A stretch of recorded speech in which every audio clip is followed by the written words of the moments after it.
Hey everyone, it's Adrian. So, the E3 press conferences have all wrapped up, and because of this, I decided that I'd compile a bunch of first impressions along with a bunch of my friends here. So, you'll be hearing a lot of guests. VainZiler is not in part of this because he cannot usually record the times that I did it, because I did it straight away. So, if there's some wrong information here or there, or if I didn't know everything 100%, sorry about that. This Saturday, we will be recording a podcast where hopefully we'll have all of our information correct. There's not really anything wrong, but, we might just not be on our total A game. So I like to say thank you to everyone who participated in this. It was really, off the bat records here. We were seriously recording about 2 minutes after the press conferences. So, yeah, I hope you guys enjoy it. Again, contact us at palutenasarmy@gmail.com if you guys want any questions, comments, concerns on here. Follow me on Twitter, AdrianXHD. We have a lot in store, so keep an eye on the website, and thank you guys for listening. Hope you guys enjoy it. Oh, and before I leave, the intro or the outro and the little intertwines will be from Nine Inch Nails' album Ghosts, which is just a bunch of instrumentals. I've used this usually particularly on my video reviews, so I'll be intertwining those songs with the in between the cuts of these. So thanks again for listening, and hope you guys enjoy.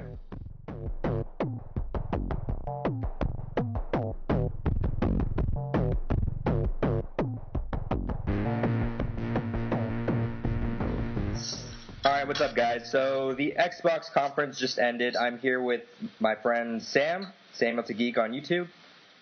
Hello. And I'm here with Liam Art Production. So what'd you guys think? Let's let Liam, what'd you think of the conference? Pretty boring. Nothing really interested me until the end. Just watched for Halo 4 really. Alright, you weren't too interested in Mass Effect or anything like that? Well, not really, no. I'm just not into Mass Effect, to be honest. But the Future Soldier stuff looked cool. And, to me it just all looks like gimmicks. There's nothing, major about Kinect that interests me, but I don't know. I really just watched Halo 4, to be honest. Yeah. Alright, and what about you, Sam? I think that the press conference overall went pretty well. I think that these developers are focusing too much on adding Kinect in their game rather than designing their own experiences around Kinect. What I liked about the later half of the conference is that all the games were made for Kinect. I would have rather had a Fable 4 than a Fable rail shooter, but I guess I can live with that. But I think that Dance Central 2 and Kinect Sports 2, I'm going to call it that because Season 2 sounds retarded, I think that those experiences look really well. I think that they really improved. As someone who owns both games and plays both games, I can say that they look like they perform a shitload better, which really interests me. I think the Kinect Fun Labs is something that Kinect really needed. Here, we'll can't wait to we'll start my Xbox and play that. We'll run down the list here really quick, but yeah. So here, let's start from the beginning. So Modern Warfare 3. Liam, do you play that, or are you into Call of Duty at all? Yeah, kinda. What'd you think of that? I wasn't crazy about it, but the first half of it was just typical Call of Duty, kill everyone in one room and then move on to the next, rinse, repeat, and that was kind of boring, and then Ellie switched off at that part, but then the boating thing came on, and that was kind of cool. I quite like that. Alright, and you, Sam? Why the fuck do they always have to show the worst levels in the Call of Duty game? Every conference, they show, the stupidest shit. Just throw on some multiplayer and show us that. That's what people want to see. I'll admit, I'm not into Call of Duty at all, but the landscapes they had when you were in the boat, the background, it was neat, but I'm not interested at all. After seeing Crysis 2, it still looks bad. Oh, well, yeah, they're making that at 60 frames per second, so it's not going to look any better than what we've I don't know. I was actually quite shocked on Twitter to see all these people saying it looked amazing. And when you look at Gears 3, that almost came right after that. Gears 3 looks a shitload better. Yeah, no, don't expect Modern Warfare 3 to look any better than Black Ops. All right, so Tomb Raider. Tomb Raider. I like Tomb Raider. I heard some good hype going into this, and it looks really cool. It's a lot more different than I was expecting. What do you think, Sam? Uncharted 3 is coming out, so my problem with Tomb Raider is that can it beat Uncharted? Uncharted has taken over Tomb Raider. It's become the innovator. It's taken the genre further. So it makes me think. I mean, looking at that trailer, it looks like I didn't feel like. I mean, I looked at that gameplay and I didn't feel suspenseful. Like after playing Uncharted 2 was just a perfect experience with that, and seeing Tomb Raider just feels like something before Uncharted 2. It feels like it's behind Uncharted 2. And with Uncharted 3 coming out, I can say Tomb Raider's feeling a bit behind. I think we're getting it. It's for the if this was shown at a Sony press conference, I would see your point. But I mean, it's kind of cool that because we haven't really seen an experience like Uncharted on 360 in that sense. We got the gameplay and Gears, but as an experience, not yet. Liam? Yeah, I thought it looked pretty cool. I haven't really played Tomb Raider since like the fourth one on PS1 or whatever it was, but it looked pretty cool. I'd play it. It just looked a bit too linear for me. Like there was only, you know what I mean? Yeah. It looked kind of fixed, and there's too many like. It looked kind of on rails almost. All right. It was just pushing forward. And, yeah. Yeah, I can see your point in that. All right, moving on. Mass Effect 3. This is one that I'm sure we're all excited about, except for Liam. No, okay. So, Sam, I know you and me are actually pretty big into Mass Effect, though. Mm-hmm. And we could, I mean, yeah, the gameplay sequence wasn't that great because I mean we're not getting the context. That's what Mass Effect is all about, the context of where you're fighting. So I mean, the game it looked all right, but what do you think of because they added Kinect support in this? What do you think of that? I think that is the stupidest fucking thing I've ever seen. I think that it was an embarrassment to add that shit in there. I think that they've just reinsured my purchase of Mass Effect 3 on PS3. See, I mean, it could have been so much. When I was expecting Kinect on there, I was thinking something so much more like stupider, like like the stupid kind of like fighting they were doing in Ghost Recon with the shooting. I was expecting that, but if it's voice commands that are optional, I don't see too much of a big deal. But then why add it? It's just like everything I could do with Kinect, I could do with the controller. Like it doesn't make any sense. It doesn't add anything to the game. Like I could see like the perfect way they could have used Kinect is that mining mini game in Mass Effect 2, the most annoying thing ever. If I could just use my hands and do that shit, it would be a million times easier. There are a few things I can think on the top of my head that's actually pretty helpful in that. I mean, when he was commanding when you can get your squad to do their special powers, like Liara was doing her, you know what I mean, her fucking what the fuck do you call it? Her biotic powers. In Mass Effect 2, you would have to go into the scroll wheel to use secondary attacks that you didn't have mapped out already. So I mean, it's useful in that sense, but I mean, yeah, it's not necessary at all. Yeah, but why couldn't they do it for easier stuff? Like, I don't know if you ever tried to read emails in Mass Effect 2, but that was a pain in the dick. It took forever to scroll down. If I could just use my hands and go through that, like just little stuff like that would have made the Kinect thing really cool. But they're using voice commands and all this crap. At that point, what's special about it? Just let me use my headset. Yeah, I can see the point, but I mean, it's not the worst thing in the world, I don't think. All right. So we got Ghost Recon after that. Now, I haven't played Ghost Recon this generation yet. So how about you two? I played Ghost Recon. And yeah, so all right, what do you guys think? I think it's cool looking. I think that adding Kinect is kind of retarded. I think that was pointless. I think the whole gun customization thing wasn't really needed.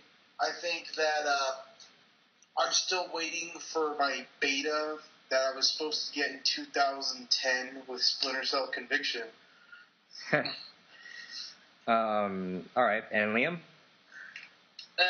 Thought that the gunsmith, I think that's what the guy called it, that looked pretty cool. And but like the actual aiming mechanic with Kinect just looked terrible. It didn't look like it was working at all. Yeah, I know we'll get back to it later, but I know like stuff like the Kinect Sports was obviously pre-recorded. It didn't look like a gun at all. It looked like he was holding his fist out and pushing with his hand. The Kinect stuff the Kinect stuff wasn't cool, but the gunsmith does look pretty cool. Actually, I think that's pretty awesome. It looks like he's fisting someone, like really. Worst thing I've seen. All right. Okay, so I know, Sam, you might be interested in this YouTube on Xbox Live. I think it's going to work horribly. You think? I don't think that, like, people are getting way too excited for this, but anyone who's tried to watch an inside Xbox video knows how this is going to be. Yeah.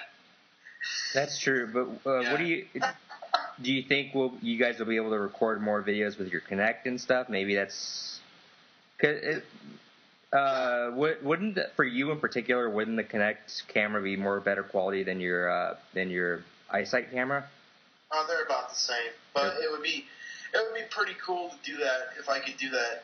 But I highly doubt that that's going to be the case. I think it's going to be inside Xbox. I don't even think it's going to be able to like go through your subscriptions and stuff. It's probably just going to be like inside Xbox, all the crap you see featured on YouTube, like Shane Dawson and iJustine and all those fuckers. Yeah. That's going to be on your dashboard, and you can access that. That's probably what YouTube on Xbox is going to be. If it's basic like the Facebook and Twitter stuff, that's going to be disappointing. But if they can expand it a bit more, I'd be happy with it. Liam, you're on YouTube pretty often too. What do you think?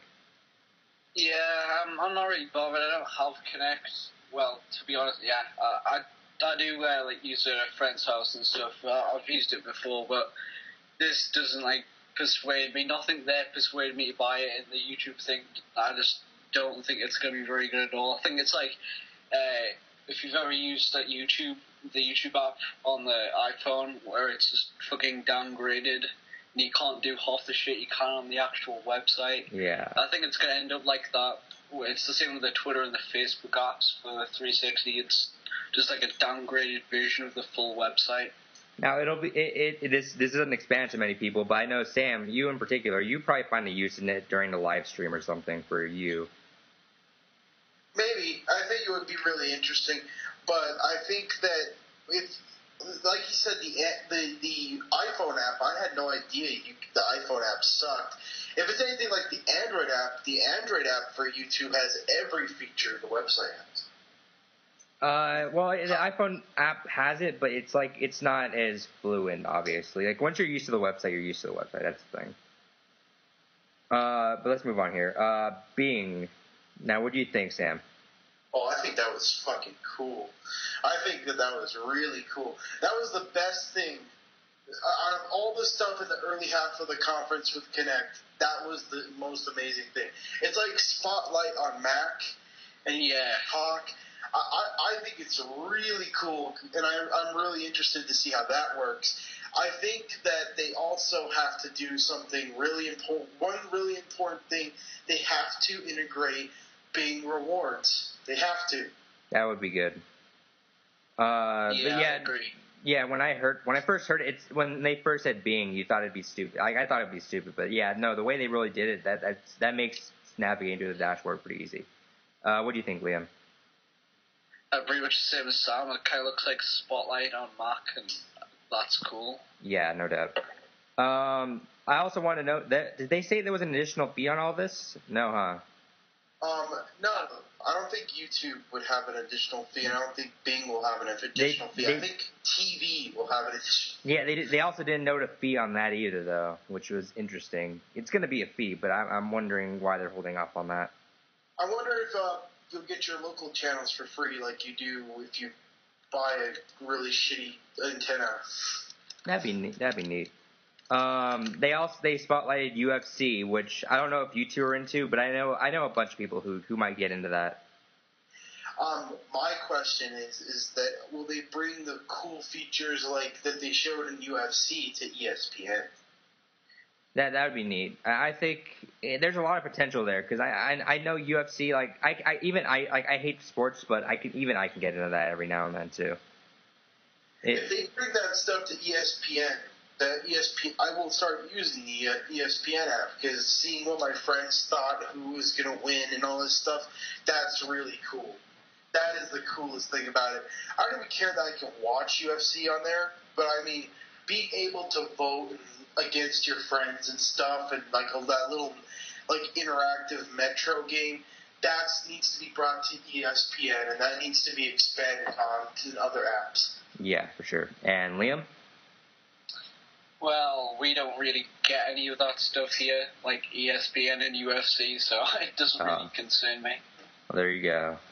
All right, then next up was Gears of War 3. What do you think, Liam? That looked awesome. I mean, I don't really play, like, I'm not huge on Gears, but I love the story. Well, not the story, I love the campaigns, rather. Yeah. That's pretty much all I buy Gears for.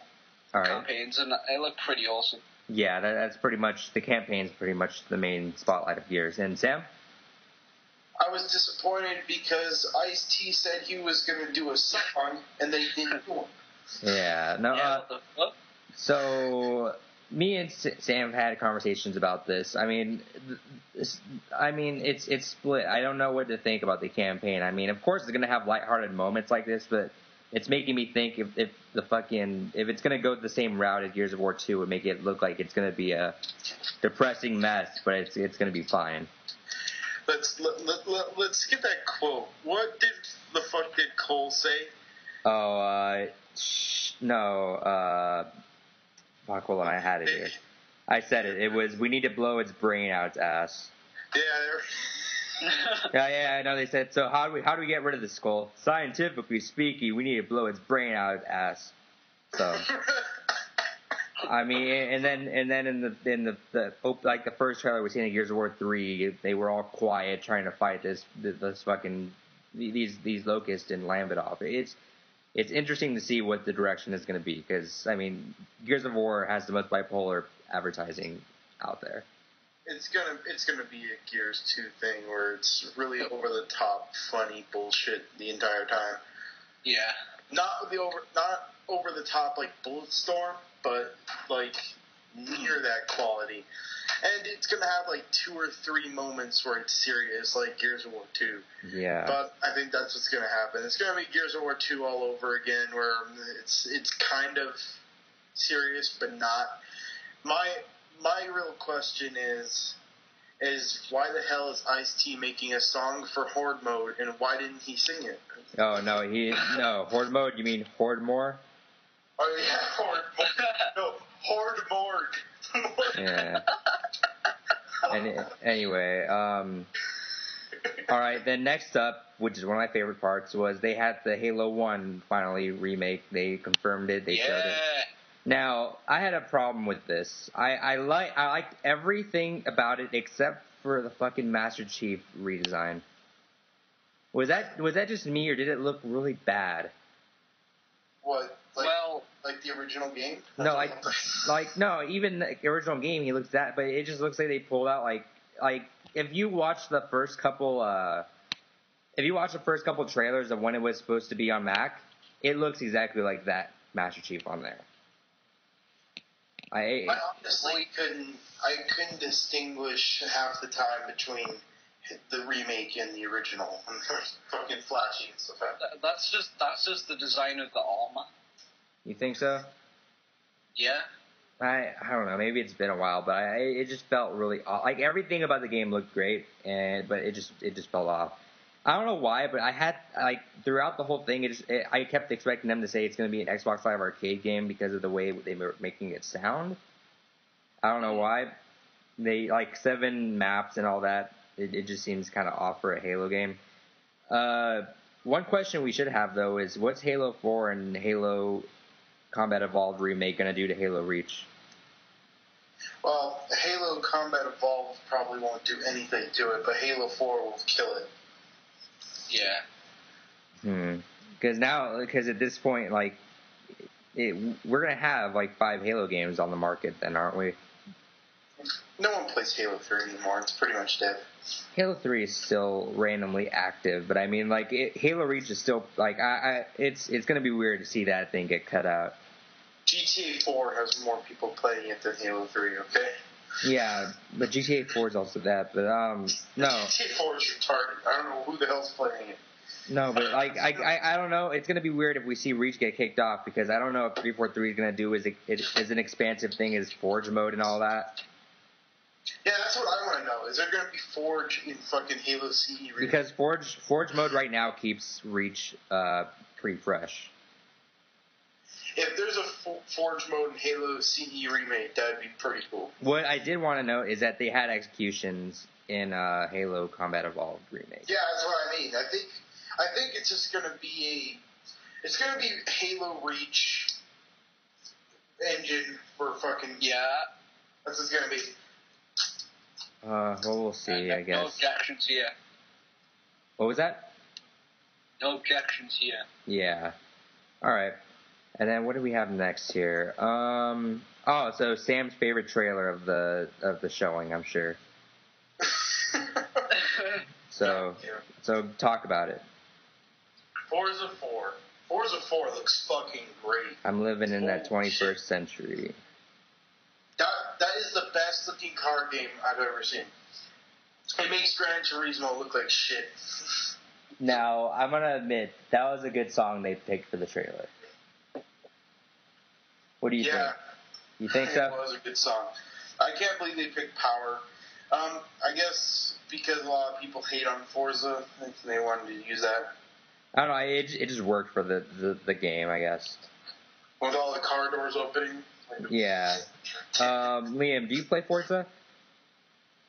No, not really. I have the second one, but I'm not massive on it. Yeah, neither am I. I guess, well, Sam, then I guess you got the final word on that. So you're excited for it? Yeah, I'm excited for it. My real question is, how are they going to do it? Like, is this going to be multi-disc? And if so, how are they going to do it? Are they going to make all the cars on an install disc and then like last time? Or are they going to... I don't know. It's going to be interesting how they handle that situation because it's going to be really weird. I mean, they might have remedied it a little bit with the Xbox new disc thing, but I still question how they're going to do that since the last Forza was like 8 gigs and they're adding so much new stuff and new capabilities. I also wonder if they're going to integrate some of that voting stuff on, like they had in UFC, into the car showcase. And I really wonder, like, how the Kinect is going to work. Like, I've only seen a demo last year of it, but I want to see more of how you can, like, look into the cars and how the car parts are and how the seats are and all that stuff. Yeah. You said Remedy in there. That reminds me, we didn't see Alan Wake. No, we didn't. Huh, that's actually surprising. I was expecting that. Let's try to rapid fire through some of these next ones coming up, because I think we're pretty mutual on all these. Fable, what do you guys think? You're going to gag me with a fucking spoon. Liam? Bullshit. Yeah, okay. Because, we're pretty mutual. I'm sure no one really got excited for that. I mean, it looks cool at first, and then it's a first-person Kinect game where, Fuck, it's a rail shooter. It's not even a first-person game. It's a rail shooter. Yeah. Okay, so next up, it's going to be interesting seeing this. I know you don't like it, Sam, but Minecraft is on here. First thing that popped into my head was See You Later, Fortress Craft. Yeah, that Fortress Craft thing is pretty much done now. What I'm interested in is how they're going to use Kinect with it. It can either be super intuitive or really bad. Yeah, it's either going to be really cool or really bad. Either way, but I saw a lot of Minecraft mods with Kinect that looks really awesome, so maybe. Maybe. And Liam? It looks interesting, but, I'm not big on Kinect or Minecraft, so I don't really have much of an opinion. Yeah. I think it's weird that Microsoft got that as an exclusive. I think it was pretty smart on their side, though. Yeah, it's smart, but I'm just it's weird that they would sell out like that, the Minecraft people. Yeah, whatever though. All right, so let's just group these all together. So we got the Star Wars. We got Sesame Street. We got the.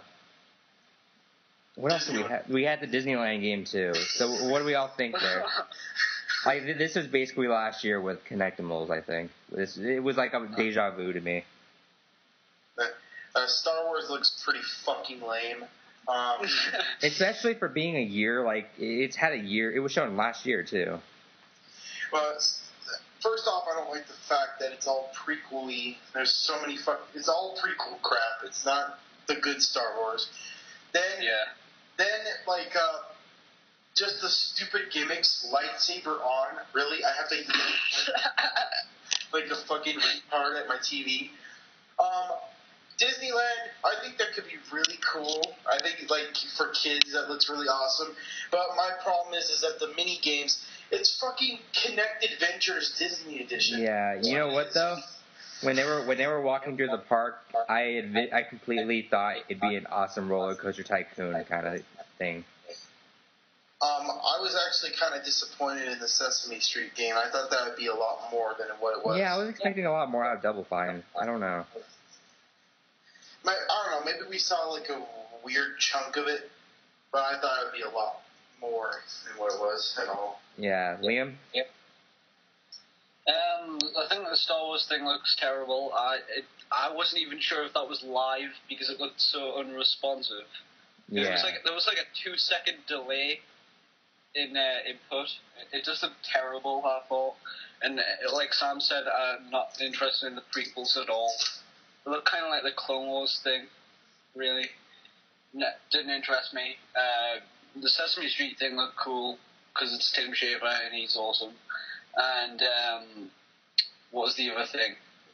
Remind me? Disneyland. Yeah, Disneyland. Disneyland. Oh, that's kind of cool, I guess. But, you know, like you said, it was kind of like Connect Adventures, and that sucks. Yeah, I thought the going through the park thing is pretty neat, though, but that was it. Yeah, I guess. They redesigned the whole park from scale. That would be awesome. Yeah, all right. So Connect Fun Labs. I really don't care about this. I mean, it showed neat tech, which I mean is the coolest thing about it. But I mean, like it wasn't really press conference worthy to me. I think it's fucking cool. I mean, if you've seen all the Connect mods. Oh, it's cool to look at, but I mean, for E3, I wasn't expecting this. Well, it's indie games. It's indie games for Connect. That's basically what it is. Yeah. Then I can't wait to see what people do. All right, and Liam? Sorry, what? I didn't hear you there. We're talking about Connect Fun Labs. What are we talking about? Connect Fun Labs? Sorry? Connect Fun Labs. There you go. I don't really have an opinion. I kind of chewed out of that bit, sorry. Yeah, no, it's all good. All right, let's see.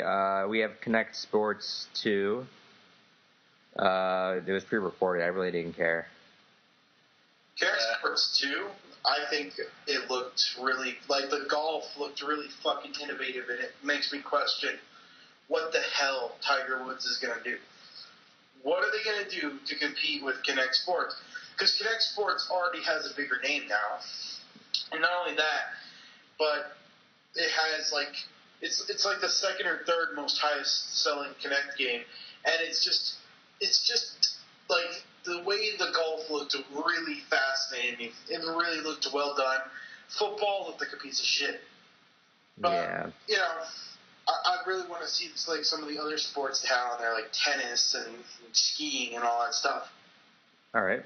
And Liam, did you have an opinion on that? Well, can I swear? Yeah, go for I've it. been swearing the whole time. So. Yeah. Connect Sports can go fuck itself.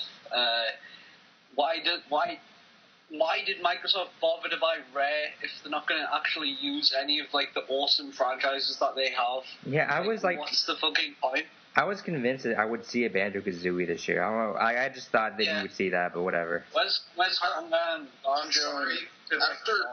After both of, I'm surprised both of you did not see this coming. I'm sorry. When Microsoft bought Rare, they tried their best. They tried their best to fucking capitalize on those franchises. Then they realized oh shit, we bought Rare when they became shitty as fuck and all the good people left. I don't think Nuts and Bolts and Viva Pinata weren't that bad, though, in my opinion. I like them. Yeah, Viva Pinata was good. Can you name another game this generation that was original and was decent? Oh, wait, no, you can't. Cameo got mixed results, I know. Cameo and Bolts and Nuts and whatever the fuck got mixed results. Alright, I think Garage Band... It's just Rare has become the Avatar people. Accept it, move on. Yeah, I think Garage Band's starting to slow down here, so we got two more things. Dance Central 2. I like Dance Central 1. I played it at your house a bit, Sam. I'm excited for this one. It looks fun. I wanted to see break it down features, but the co-op, they finally added that. Like, this is basically all I was talking about last year. When we talked about the game, I was basically saying all they need to do is add more stuff in it, and I'm down for it, and that's what they're doing now. So I'm excited for it. Liam, have you played Dance Central 1? Yeah, pretty good. You know, I'm not massive on Connect, so it doesn't really bother me. Yeah, no, neither am I. That's the whole second half of the conference was at. Let's move on to the last and more important thing, probably of the whole conference, Halo 4.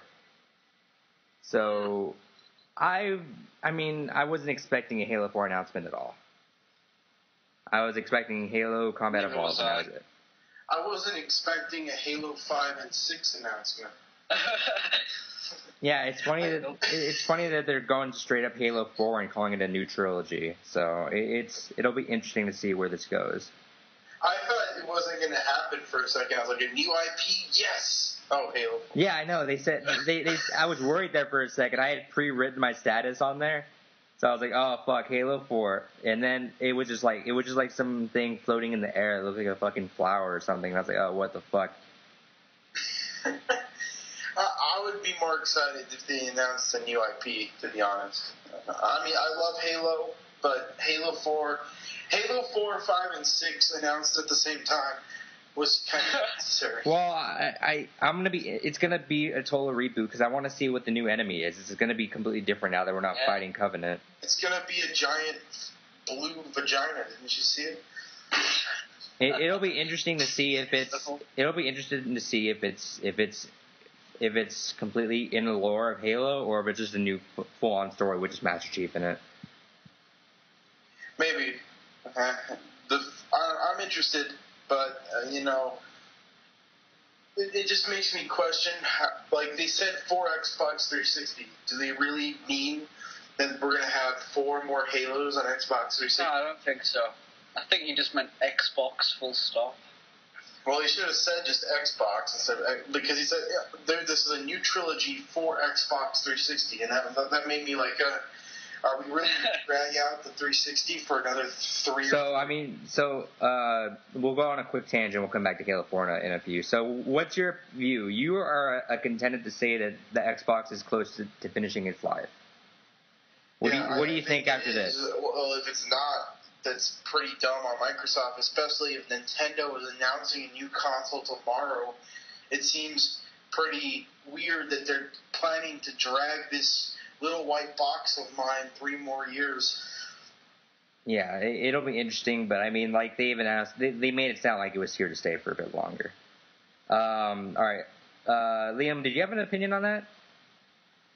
Yeah, I think it'll be a while, a couple more years at least before like they even announce it, because I think, with Nintendo, I don't think we'll see a Sony console for a while either, because I know that they said the PS4's in the mix, but I think Nintendo's just coming earlier because the Wii's so outdated now, and yeah. Oh, don't you know that Sony in 2006 said that the PS3 would have a 10-year plan? Oh, it's not going to come out until 2016. So, I mean, Yeah, we've got a while yet. I don't know, because I don't think Nintendo console is going to make it like supreme. I think it's still going to look on par with everything. I think what Nintendo's going to do is that they're going to announce a console, and then everyone's going to be like, you know, all those games coming to PS3 and Xbox. Oh, it's also going to go to this Nintendo coffee company. Oh yeah, that's a coffee. Yeah, that's it's inevitable that will happen. That there's going to be loads of ports. Probably. All right, let's finish this up. We're probably going to see all our favorite games with really shitty subtitles, like Call of Duty, Where's My Coffee Edition. Here, well, let's finish up here. So, It's not even called that anymore. Or Homefront Cafe Express. All right, hold up. So, okay, let's just get. Okay, so Liam, what do you think of Halo 4, really quick?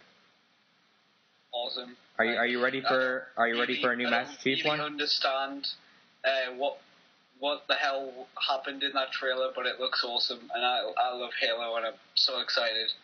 Yeah, I'm totally gay for Halo, to be honest, but yeah. Like, it's funny because you could have told me, like, maybe about 2 months ago, hey, Halo 4, and I would have been not really interested, but, like, for whatever reason right now, I'm just ready to play another Master Chief kind of Halo game. Yeah. It's been a while. I'm interested that there's power armor, and no one's mentioned that.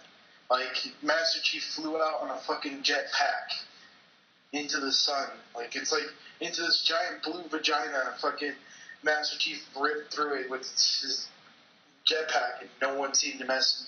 Well, no, there's always been, like, stuff like that going on in Halo. I've never seen Master Chief with a jetpack. He's been in space in, like, Halo 2.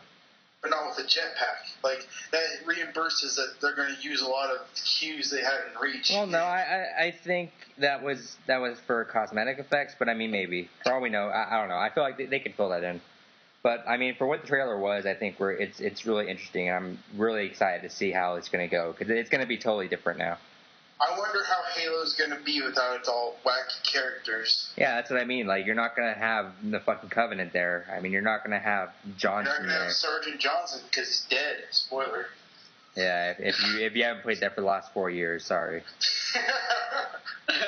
It'll be interesting, and I mean, even the font of the 4 in Halo just made it seem like, oh, hey, look, this doesn't really look the same.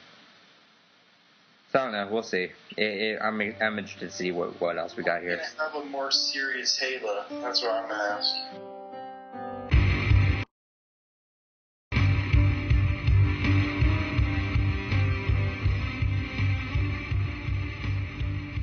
Okay, so the Sony conference is over. I got Sam here again. What's up, Sam?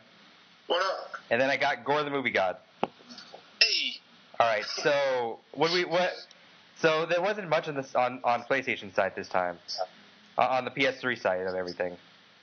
Yeah, I was disappointed at the PS3 showing. What's funny is that last year was all focused on 2011, but there isn't much about 2012 this time. Like, I'd say there's quite a bit. You have Dust and Sly. Sly. We got Last Guardian too, but we didn't hear anything about that. It's not 2012. It's gonna be 2014. Watch. I don't know, but so we didn't get anything on that. What do you think, Gore? Yeah, you know, it's pretty good. I like it. For the PS3 side you talk about? Yeah. Just the PS3. Fuck it. I don't like it. Because there's, like, nothing they announced that looked good. But, you know, I mean, you know, Medieval Moves looks really good. I can't wait to play that. I bet you can't wait for Fable: The Journey, too. Well, actually, that looks cool. So yeah. Are you serious? We'll talk about that with Microsoft. Are you serious? What, I thought it looked kind of cool. You think Fable: The Journey looks cool? Man, I think it looks better than Medieval fucking Moves. All right. No, I put them on the same bar. They both look bad. The Journey, you can move your arms around and make fucking magic and shit. What the hell you can do with Medieval? Oh, look at me, I got a bow and arrow.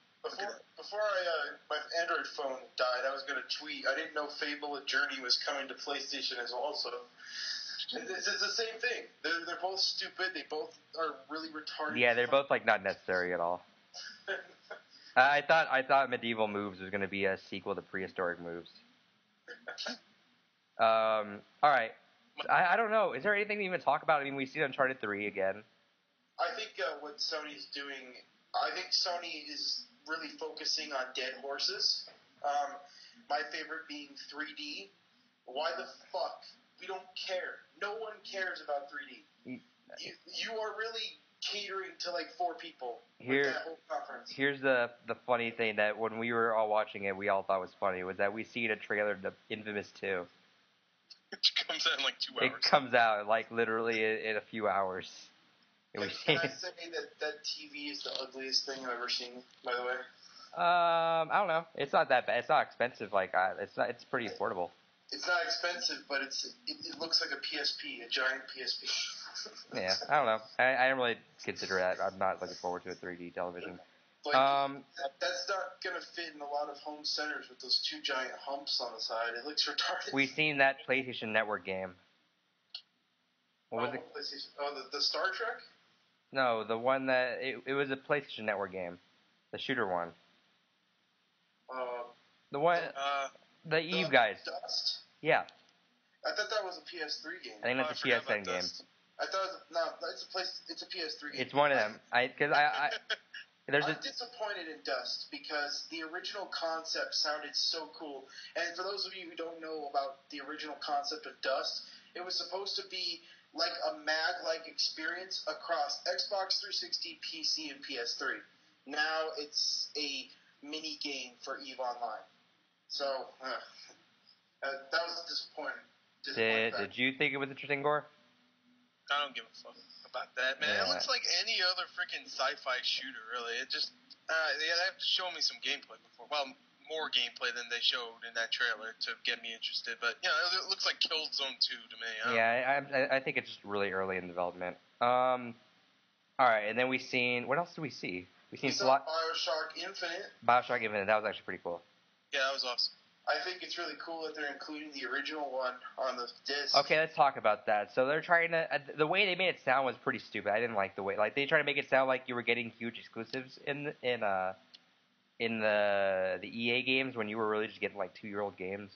Well, you're getting a $15 game and a $20 game as exclusives on the fucking console. Yeah, but I mean, like on 1943, I've owned that for like the last 2 years already. Yeah. I mean, it's cool. No, it's cool that they have it, but the way they made it sound was really stupid. I agree that the way they made it sound was stupid, but I think that's still good. No, it's good to have, but I mean, they made a jab at it, making it sound like you were gonna get something super exclusive. Like when I heard Battlefield 3, I was like, oh, this is gonna suck. They're gonna have like a good a map or something, but no, it's got Battlefield 3. You're getting a unique experience on here. No, not really. I'm wondering when they're going to fix the PSN netcode for 1943, if they're going to do that before they release this, because it's horrible. It's laggy as shit. I don't know. I need to play 1943 again. Gore, what do you think about the exclusives on there? Were you looking to buy any of them now? I'm probably going to get BioShock Infinite, of course, but if I have BioShock 1, so it's like I don't really need that because it's on the PS3 and you get BioShock 1 with it. So if I do get it, it'll probably be on the 360, but that's really the only one that interests me. But Gore, extra trophies? No. And then we've seen Sly 4. Depressing. Yeah, because the beginning of it was cool until they got to the fucking, oh, look at me, I'm an enemy, oh, dance number. Oh, great. Yeah. Thanks. Wait, what are we talking about? Sly 4. Sly 4? Well, it was just a trailer. I know. It was okay. Like, it exists. I'm glad they're acknowledging that it exists. I would like to see some gameplay, though. Let's get on to the good part of the conference, though. Well, yeah, because this PlayStation Move stuff didn't entice me at all. But the Vita was spectacular the way they threw it out there. Yeah. I mean, yeah, the Vita, that was a shocker. I thought this thing was going to be a PSP. Like they wouldn't give really two shits about it, and they would just throw it out there like they did the PSP. Yeah, no, they really came out of nowhere with this. So we're all on board for buying this thing now. Yeah. All right. $250? Jesus, that nailed it. That I told, like, that's exactly what they need to do, because now the 3DS has to drop its price. If you look at what you're getting, just from a technical standpoint, the 3DS, you're getting like a 4-year-old machine, and the PS Vita You're getting such like an OLED screen. Those are expensive as hell. You got the two thumbsticks, Wi-Fi, all this shit. Yeah, two thumbsticks. You got the touch screen on the back and front. You get a lot more in there. And the 3DS, I mean, no one really, like, you're not going to use the 3D after a while. Oh, you're going to turn that shit off. Yeah, so what are you getting? You're getting a slightly more powerful DS for $250, or you can get, like, they're going all out with this Vita. You know what? I'm concerned about one thing, though. What? Battery life. The OLEDs actually conserve the battery life. You got touch and fucking all this stupid shit. No. So if you're using the Wi-Fi or 3G constantly, yeah, you're gonna drain it. If you're not using those, you'll be fine, I'm sure. Yeah, but what about the touch and the motion sensor and all that? I'm concerned because my PS3 controller has a battery life of 8 hours.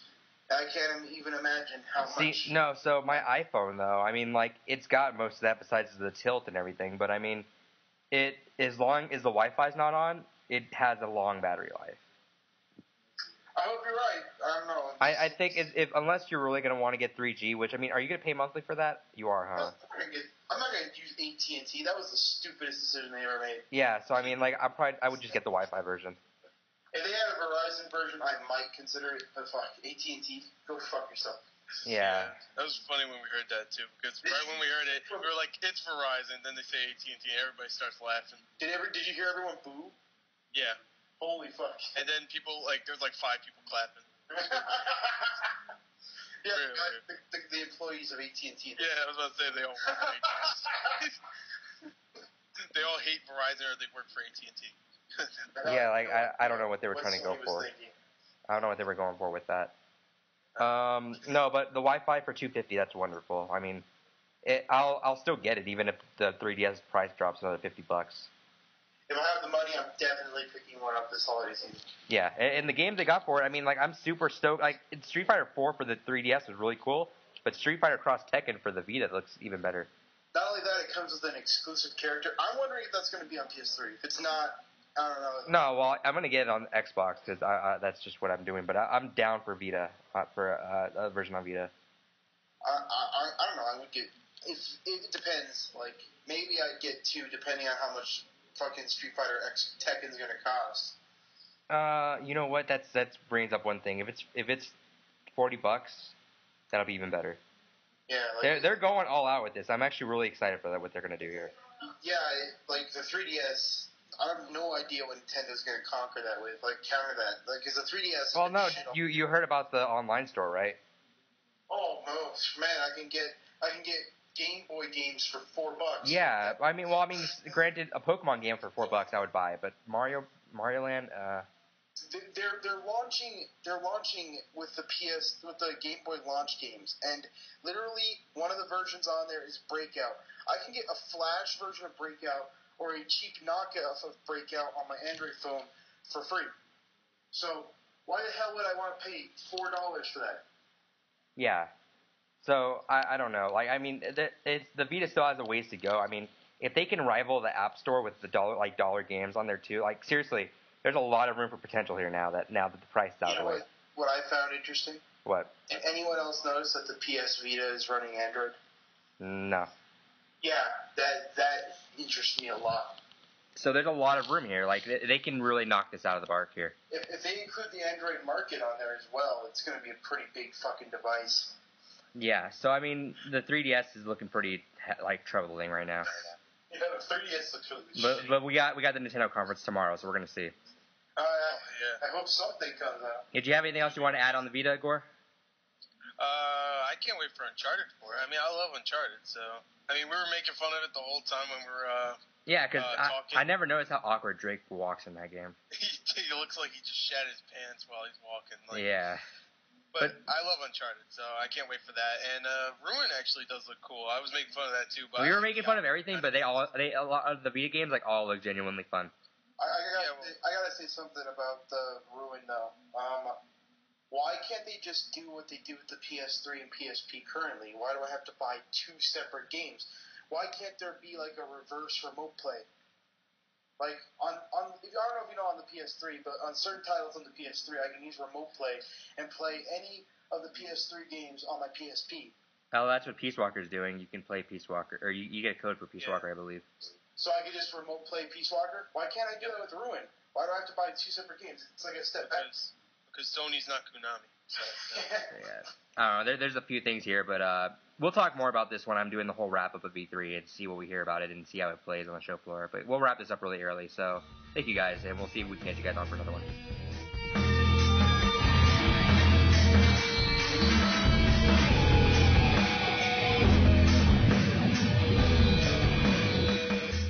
Okay, guys, so the Nintendo conference just ended. I am here with Ashley and Vendetti. Hey, Ashley. Hi. And I'm here with good old fan, Smartzke, Sam. Hey, guys. Don't drop. I'll try not to. All right. No guarantees. No guarantees. So if this little segment is kind of weird, it's all good. So, okay, initial thoughts. Smartzke, what do you think? Okay. So, everything that was 3DS related was amazing. Like, it was an absolutely flawless first half, in my opinion. All the games look great. Luigi's Mansion blew my mind because that was one of my favorite GameCube games. And just the fact that it's coming to 3DS gets me all giddy.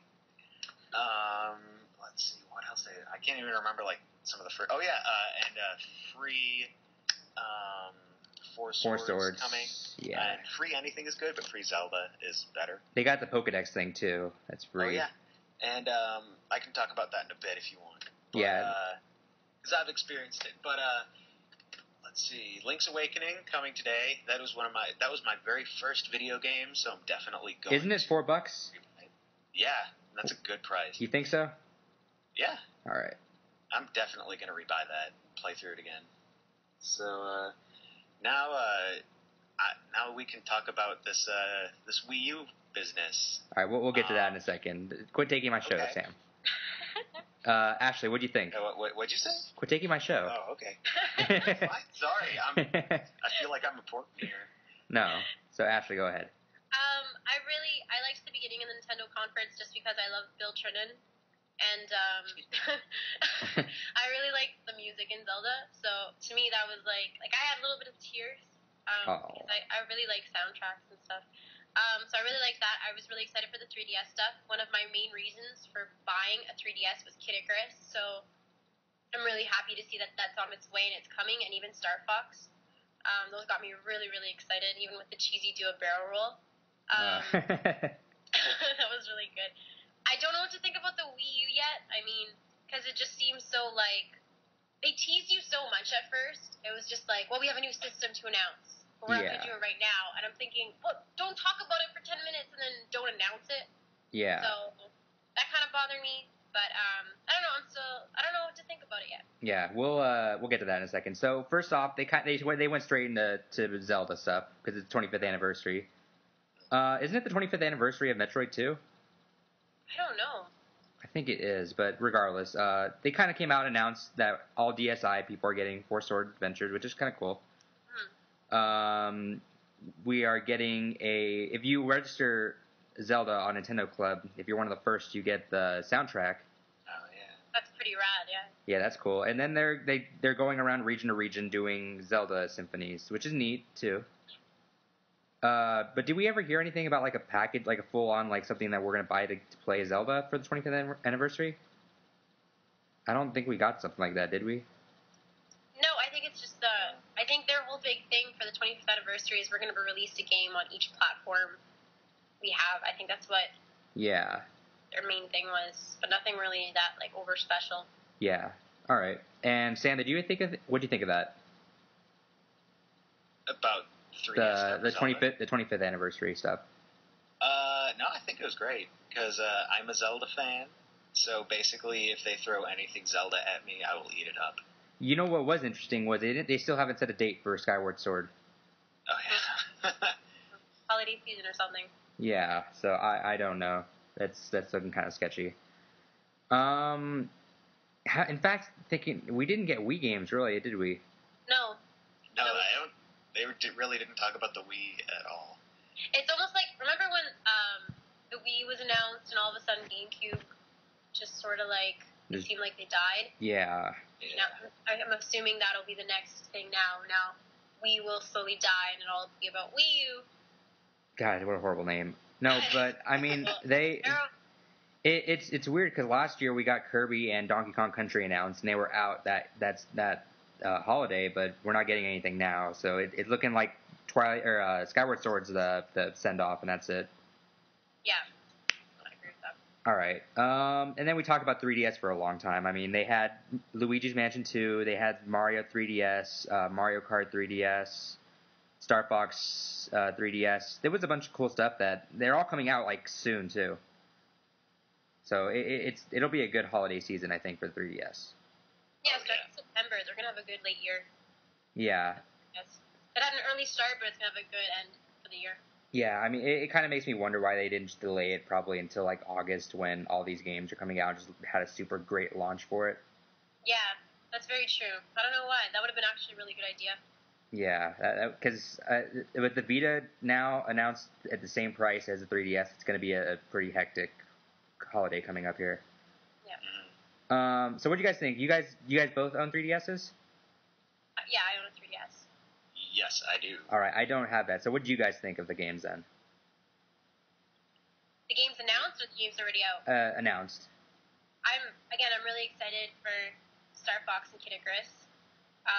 Luigi's Mansion, I never played the original GameCube version, so I can't say I'm really excited, but it still looks really good. Yeah, it's a lot of fun. Is it? Yeah, it looks. I kept reading and the worst thing to do is when you're watching these live streams to read the Twitters, like the tweets at the side, but it's the game trailers ones, right? Yeah. And, everybody's always complaining, oh, who cares? It's Ghostbusters with Luigi, and I'm thinking, no, it looks kind of. Oh no. Yeah, someone tweeted that, so that kind of made me mad. Yeah. But, no, it'll be fun. It was a lot of fun on GameCube, but I can imagine it'd be pretty good on 3DS too. Yeah. I don't know, I really like the handheld experience over the console experience. Huh. All right, and so that means you might be into the controller a bit more then, right? Yeah. All right, that's cool. Sam, what do you think then? Yeah, as I already previously stated, I'm most excited about Luigi's Mansion because I was not expecting that. And Luigi's Mansion was one of my favorite GameCube games ever. I've beaten that game 100% 3 times through. It was just really underrated, so I'm glad that they came back to that, and I'm definitely going to buy that. Other than Luigi's Mansion, of course, Mario Kart's always good. The new Mario Brothers game is good. Star Fox is good, but I've been looking forward to Kid Icarus for a while, so that really got me excited to see more footage of that. Which is cool, because now my podcast name has relevancy now. Oh, yeah. So, there we go. All right, and then they started going off on talking about what they see in the next console. I mean, the way this Project Cafe was sounding was that they were abandoning the casual audience completely, that they were going straight for the core. But then Iwata started talking about having more a broad audience, which is the new meme, by the way. It's deeper and wider, apparently. Gross.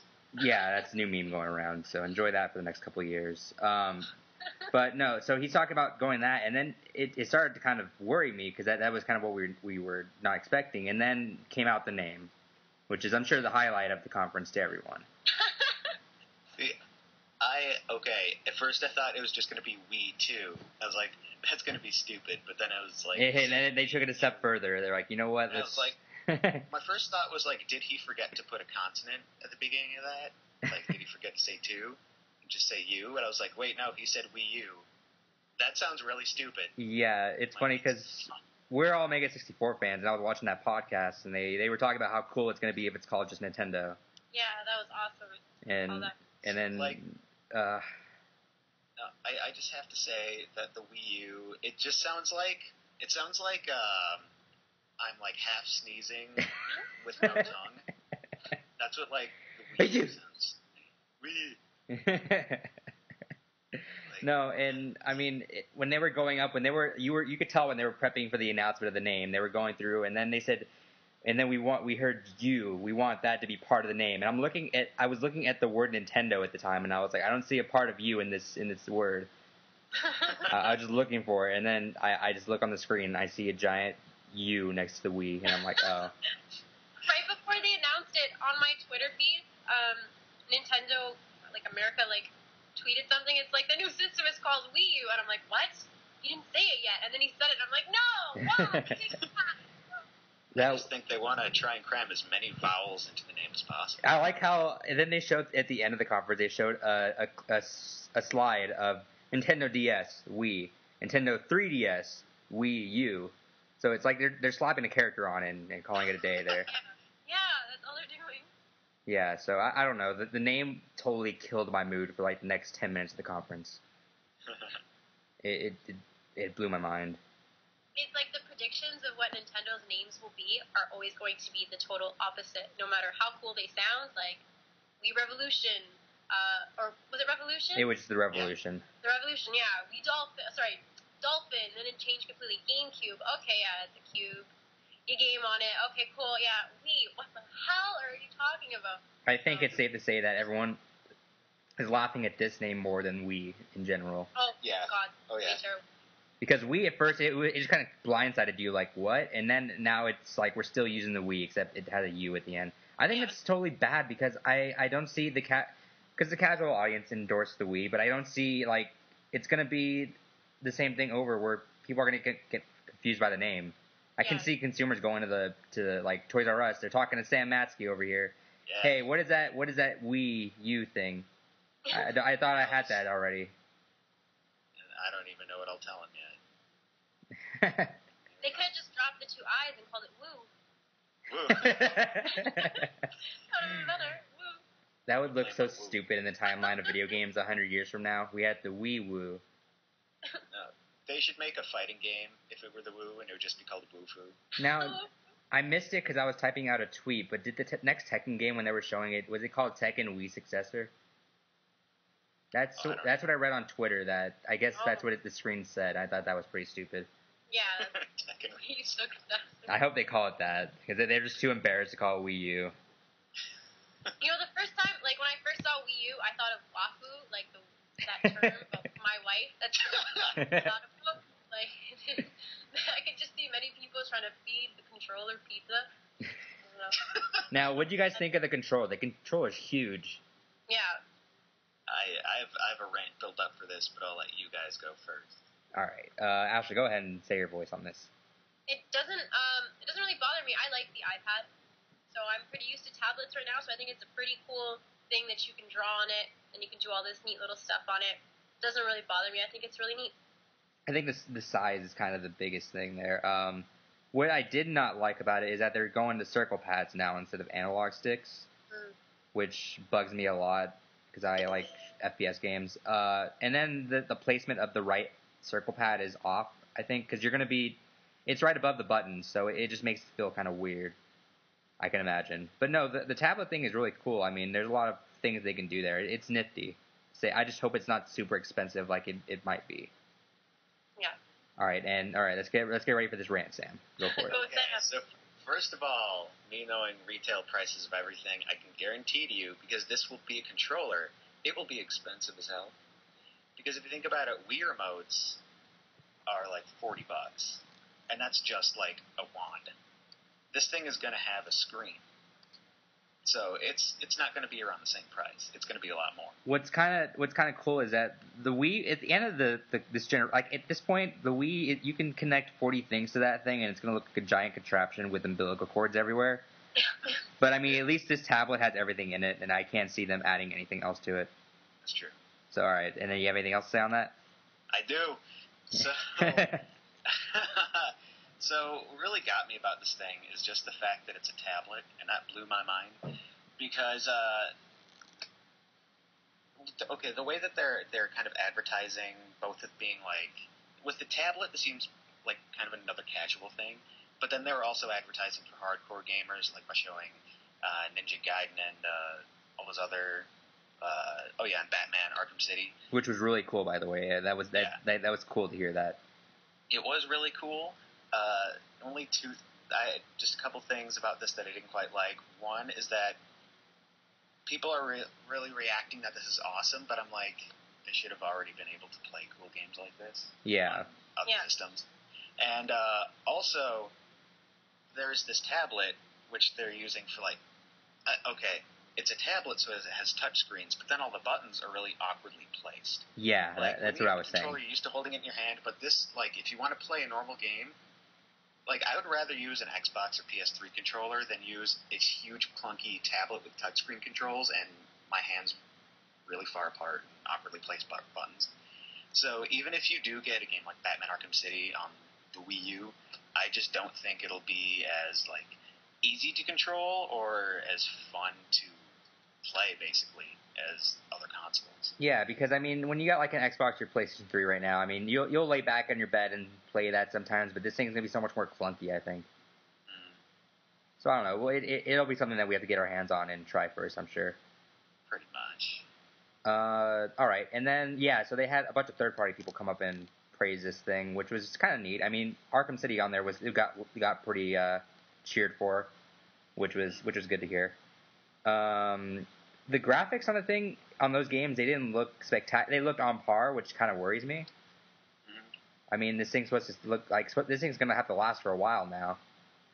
So I'm not sure where we're gonna go with this. I think Nintendo always does this, where it's like its next system is always where it should have been.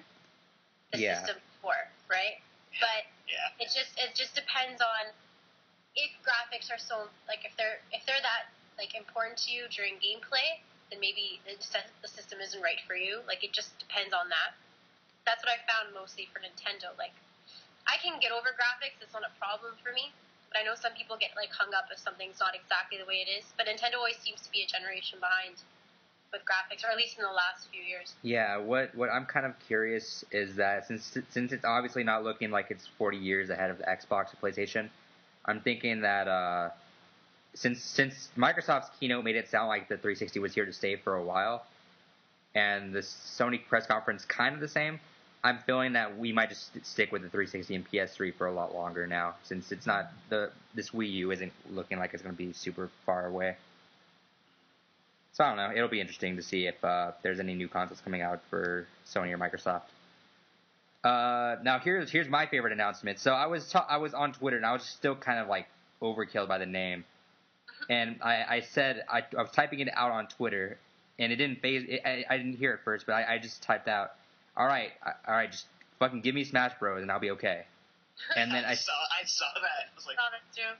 Yeah, and then literally 10 seconds later, Smash Bros. On 3DS and Wii U, and I was so happy. That was the coolest thing in the world to me.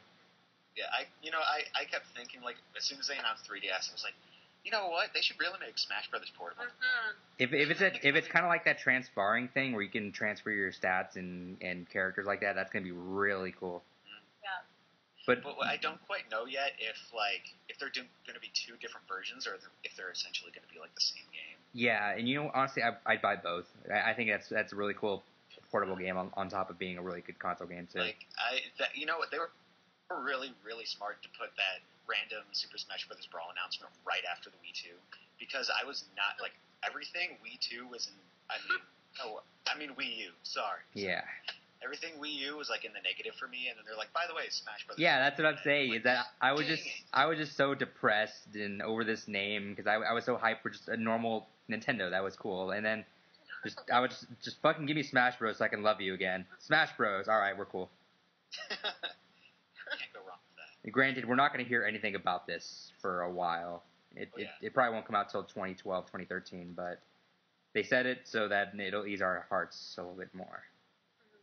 And then what else came out after that? I mean, they were just showing a lot of tech demos, which I thought they made the tablet look really gimmicky. The whole golf thing was stupid. Yeah, I think it was basically the same thing they did when first showing off the Wii, and that's just to kind of show off its basic features. I did kind of like when they put the tablet on the like the Wii Zapper. You can kind of like zoom in. That was cool. That way, but I mean, like, it doesn't seem all that practical. Said, like, they're just showing the really basic features of it, but, like, as I brought up before with playing the bigger games, I want to see exactly how you control those, like whether you have to use the touch screen with that or whether you can control it just fine with just the buttons. Yeah. Now, did anyone see the they showed a pretty high HD Zelda there. They didn't show gameplay of it though. No. I wonder if that was just a cinematic moment. I'm looking at my Twitter right now, and one of the guys from IGN is trying the Zelda 1080p concept demo. So apparently, it looks neat, I guess. I really wish that they'd focus more on showing more tech demos of that. Mm. But otherwise, I mean, that was pretty much it on it. I mean, what else? Did you guys have anything else you want to add on here? Just like in regards to thinking of like the Sony one yesterday, one thing Sony said that I liked was when they were talking about the Vita, you can play with the touch or you can play with the controls. Was one thing. Play the way you like. I thought that was so awesome. So I really hope it's that way with the Wii U. That if, just like Sam was saying before, you don't want to use like the touch. Yeah. Like, you should be able to use like the you know what I mean, the control or anything. Yeah. No, that actually brings me to a point before I forget. They also didn't really say anything about an online system or achievement system. No. Which, I mean, I don't know if you guys are really into, but I mean, like, for the core people, like, even me, like, I'm just so into that on my 360 that I wish that I would have heard something on this. I've been getting more into that ever since I got a few, like, platinums on PS3. Like, I should try and get more. But, I mean, that was, like, something really smart with the NGP is that they announced trophies. Yeah. That, like, handheld trophies. But even now, like, I mean, they haven't even, like, talked about the actual, like, Wii system, just the controller. But if they don't try and do anything similar to achievements or trophies, then I don't really know. Because, I mean, that is a big deal to a lot of gamers. Yeah, that's what I mean. Like, if they want the core audience, they have to have a super, like, smooth online interface, and they have to have some achievement or trophy, something. I don't know if Nintendo will do it, though, because they're, like, maybe they'll have a smooth online interface, but I don't think they'll have a trophy system, just because they try to practice so hard that there's, I don't know, at the end of it all, you always think of Nintendo as this family system. Don't they have coins on the 3DS, though? They do, because they're like, it's like if you meet people in Street Pass, right? It encourages you to go interact with people, or, like, sometimes you'll get them if you play a game. It's not really, like, and you spend the coins, you don't keep them. So no one, like, I won't know that Sam has, like, 26 coins, and he won't know that I spent all mine on one of their, like, the Find Me game. Yeah, see, I think if they do something, they can make it even Mario-oriented, too, which we need. Like, I mean, if you complete the game, they give you a star or something. Mm-hmm. Like, it could all be cool and make it more Nintendo-friendly, but they need to do something like that. I think so. I think it would help, because a lot of people do go for that. I never really cared for trophies or on Xbox achievements. I was never really into that. But I know some people that are. Like, I had friends who would get so excited when they would beat, like, each other. So I know that's a big thing for some gamers. Yeah. And Sam, anything else? No, I don't think so. All right. So I guess that wraps it up. There's going to be another Nintendo announcement, since that's what usually they do. They usually, because I mean, for like the last few years, it was what? We had Smash Bros. Brawl be announced that one year. We had Ocarina of Time 3DS last year, and I think the year before we had Skyward Sword be unveiled. So we're going to hear something probably tomorrow about Nintendo. But I guess we'll leave it at this then. I'll have another recording probably about the Ubisoft and EA. But yeah, thank you guys. Thank you. Thank you.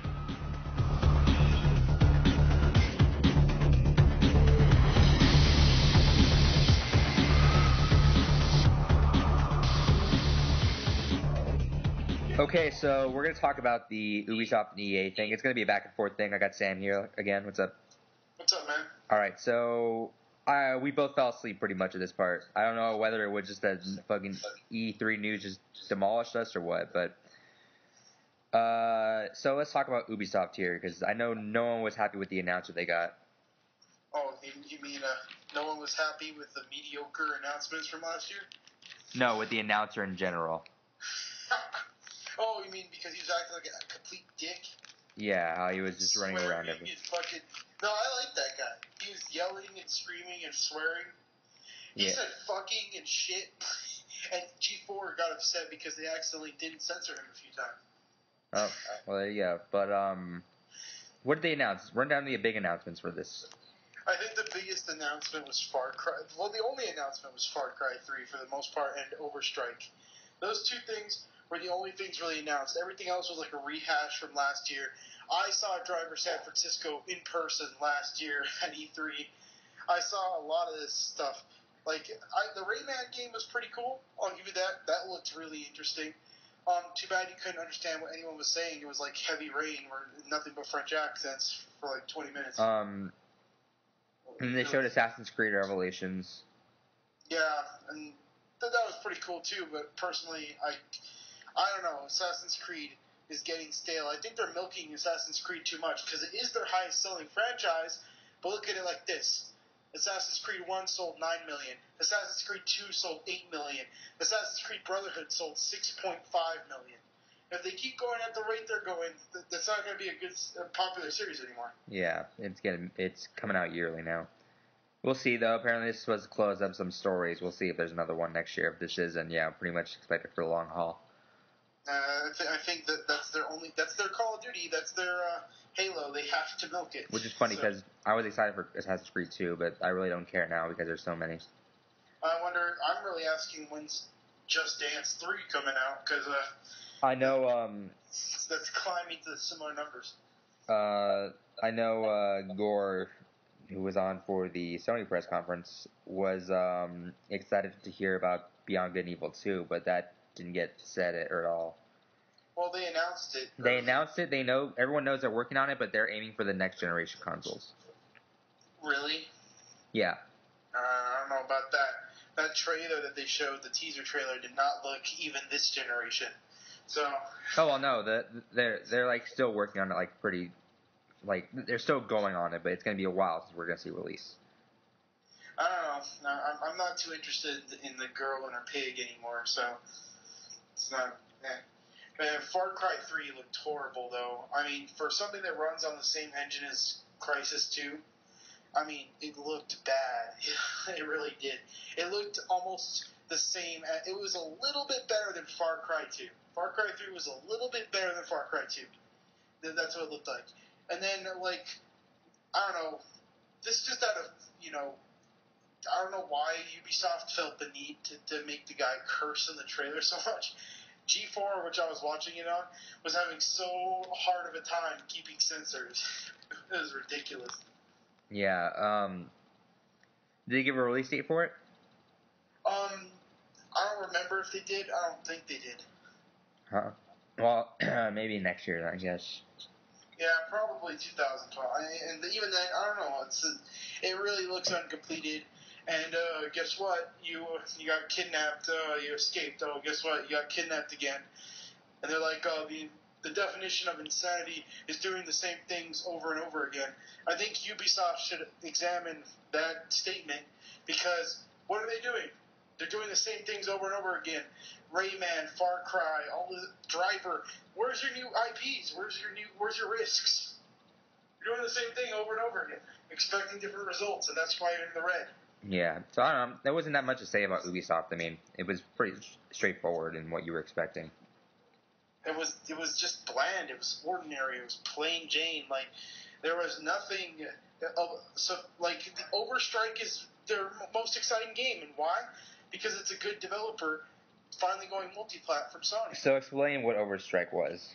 Alright, it's a really cool, I don't know much about the game, if it's a first-person shooter or what, but from what I can tell, it has, the lightheartedness, humor of Ratchet and Clank with all the action and explosion of Resistance that Insomniac's known for, and it's basically, this super secret op team that they only use for really rare occasions, and they're sent in to pull off this big job, and they all have really sassy attitudes. It kind of feels like a Team Fortress kind of vibe. Really interesting stuff, and they're all different classes. They all act differently. I'm pretty sure it's going to play something like Team Fortress. I don't know. That's what the vibe I got from it. Well, that looks interesting then. And it's going to be a multi-platform too, so you can get to play it. Xbox and PS3. Yeah, which some fanboys are concerned about, but whatever. I don't know why they'd be concerned about it. Yeah, I don't even know. So, okay, let's move on to EA, though. EA was pretty interesting, I'd say. I'd say EA really focused way too long on sports. They spent 20 minutes on FIFA. Which, granted, though, FIFA is pretty big, though, not here, though. FIFA's pretty big, but 20 minutes, and then they didn't even show off, all this other stuff that they advertised at other conferences. Like EA made a big deal at the Microsoft booth that all EA titles would use Kinect. Did I see any Kinect demos for any of the EA titles? No. Yeah. So how am I supposed to know how these are going to work? Am I going to be interested in buying these games on Xbox using the Kinect? How am I supposed to know? Was there any interesting things about the sports games, or is it going to be the same stuff again? The most interesting thing was that basically Madden was going to use new technology to capture the players, but they didn't really do anything specific. They brought 3 players on stage, had them stand there awkwardly as fucking Peter Moore was touching their shoulders, and then that part of the conference ended. I don't know what the hell that was about. So they didn't really say anything. They said that they were focused more on defense for Madden, which is a good thing because defense on Madden kind of sucks. Yeah. All right. Well, let's talk about the games that we're more up for, though. We're up for Mass Effect 3. Yeah. Do you remember what the demo was for Mass Effect 3 at the conference? Not really. I don't remember much about it. It just looked really cool. I know. I thought the graphics were really good looking. I think that they really stepped it up. They've showed a few different demos of Mass Effect 3 this year. Yeah. But mainly it was the either Shepard, Garrus, or Liara. But I know there's also Shepard. I believe whatever Turian you saved, and Mordin. Yeah, we saw Mordin. I remember that. I don't know. Every time Mass Effect 3 came on, I tried to just, try to ignore the sounds because I don't want spoilers and crap. Yeah, no, it's pretty early on in the game and stuff that we were expecting. But they should really just, show off. They should have just built engines to show off and not spoil anything. I don't know. At this point, we need to see more stuff. So, Mass Effect is taking more strides from Gears of War, where you can hot swap between cover. So just like in Gears of War, if you're close to another wall, you can tap the thumbstick and tap A, and you'll move over to that other wall. And so you mean like unlike Rockstar, they actually learned something from Gears of War? Yeah. So you know what? I hope I'm describing it right, but you know what I mean. How you can go from wall to wall. You just hold down A and flick the stick to switch from covers. Yeah, you go from one wall to the other, and you can start moving around there. And then Shepard can also roll around like a retard now. Oh my god! Yay! No, but the way they showed rolling didn't make it look really bad. I mean, it looked good in context. So you're not like a goddamn caterpillar like you are in Gears of War. Where you're doing gymnastics as these big fucking hulky people. Fucking roly-poly shit going on. Yeah. They give them that, but I mean, it looked good in context, and it might work well, because I mean, you get in situations in that game where you need to get out of really quickly. Alright, just as long as you don't look like Gears of War characters rolling around. Yeah. Shepard kind of looked a little bit stiff, but I think I don't know, he just looked kind of a little stiff to me. I guess I didn't notice the stiffness since I've been playing L.A. Noire, and Rockstar still has to fix that engine, because Jesus Christ, it's bad. Yeah, no, Shepard, I mean, he probably did look like that in Mass Effect 2 also, but I mean, looking at Mass Effect 3, he looked stiff a bit. I didn't notice anything. What else was shown about? You mean the 30-minute fucking tank level in Battlefield 3? Alright, so Battlefield 3, we're both excited for it, but apparently the demo wasn't that great. They literally 30 minutes of you driving a tank doing nothing. Man, why is it that people who show off shooters can never get the good demo out?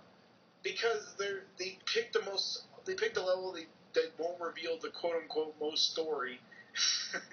I don't care about Battlefield story. I don't care about Modern Warfare story. Well, Battlefield doesn't even. I'm surprised they even put a campaign in Battlefield. I don't know why they do that. Ever since Bad Company, they've been doing that, and it's just give us multiplayer. Well, I think because they want people who want the game offline to have something to do. Man, I sure wouldn't drive tank like that. Well, I don't know, because I mean, Call of Duty surprised you by having 40% of people play that game offline. Yeah, it does, but my problem with Battlefield is that Battlefield literally does not try at all. At least Call of Duty tries to keep this constant flow of action, this pace. You couldn't see it in the submarine level, but anyone who's played a Call of Duty game before knows what I'm talking about. You're blowing down doors, you're shooting all kinds of crap, you're planting bombs, constant. Battlefield, it's literally run to one area, shoot, get in a vehicle, and then just drive for an insane amount of time, then randomly shoot at some points. It's not fun. It's not interesting. It's not anything that I would want to buy the game for. Now, does the game look good, though? The game does look good. The graphics were amazing. It made Modern Warfare 3 look 3 years old. Modern Warfare 3 does not look good at all.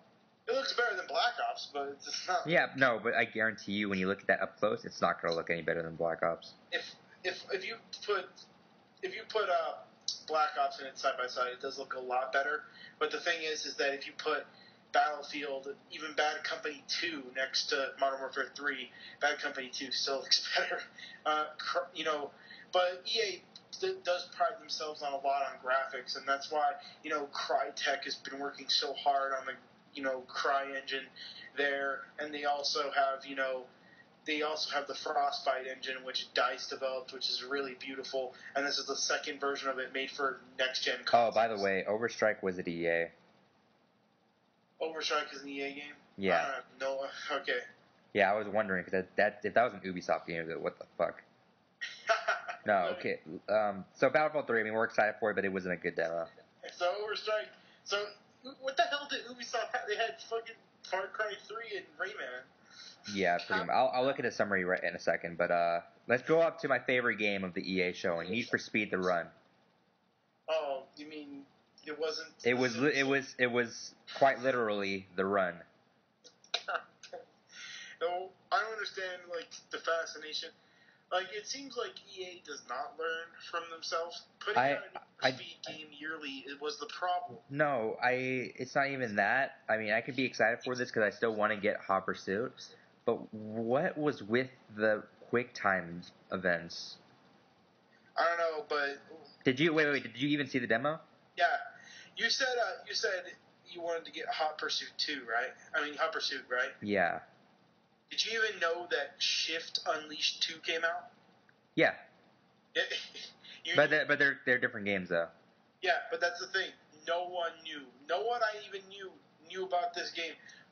Literally, game journalists are the only people I knew that this fucking game came out. Yeah, but and which is kind of weird though, because Shift 2 actually didn't do too bad in ratings. But yeah, no, I don't think they advertised it though as nearly as much as Need for Speed needs to be a bi-yearly franchise. It's really, they need to take time. Look what it looked like. I get that you're putting new developers on it every year, but really, Criterion obviously did the best job. Criterion and whoever made Shift. Those two franchises are doing the best. They got really high ratings, high critical success. Keep those two developers on it. Make it a bi-yearly franchise, and it will sell tons. Hey, let's go back though to the Run though, because this blew my mind when I watched it. In fact, I think I fell asleep directly afterwards because I couldn't handle it. It's a quick time crap. So the demo starts off with obviously you're racing, and then at one point you get smashed in the side by a car. Your character gets out and literally starts running. This is the first time. Correct me if I'm wrong. Is this the first time in Need for Speed when you see your character out of the car? I'm trying to remember, because there's been a lot of shitty Need for Speed games where you're basically involved in street crimes and crap. So I'm pretty sure it's the first time your character's running literally from cops. Yeah, running. But I think you've seen your character before. All right. Well, yeah. Well, okay. Well, this is still the first one where you get out and you literally start running from cops. And you're not technically controlling the thumbstick and running. It's a cinematic with QuickTime events. Which, so it's gonna be raining up in here. I'm not gonna even lie.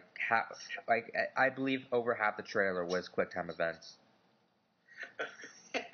You come up to a ledge on a building that you need to hop off, and it tells you press triangle.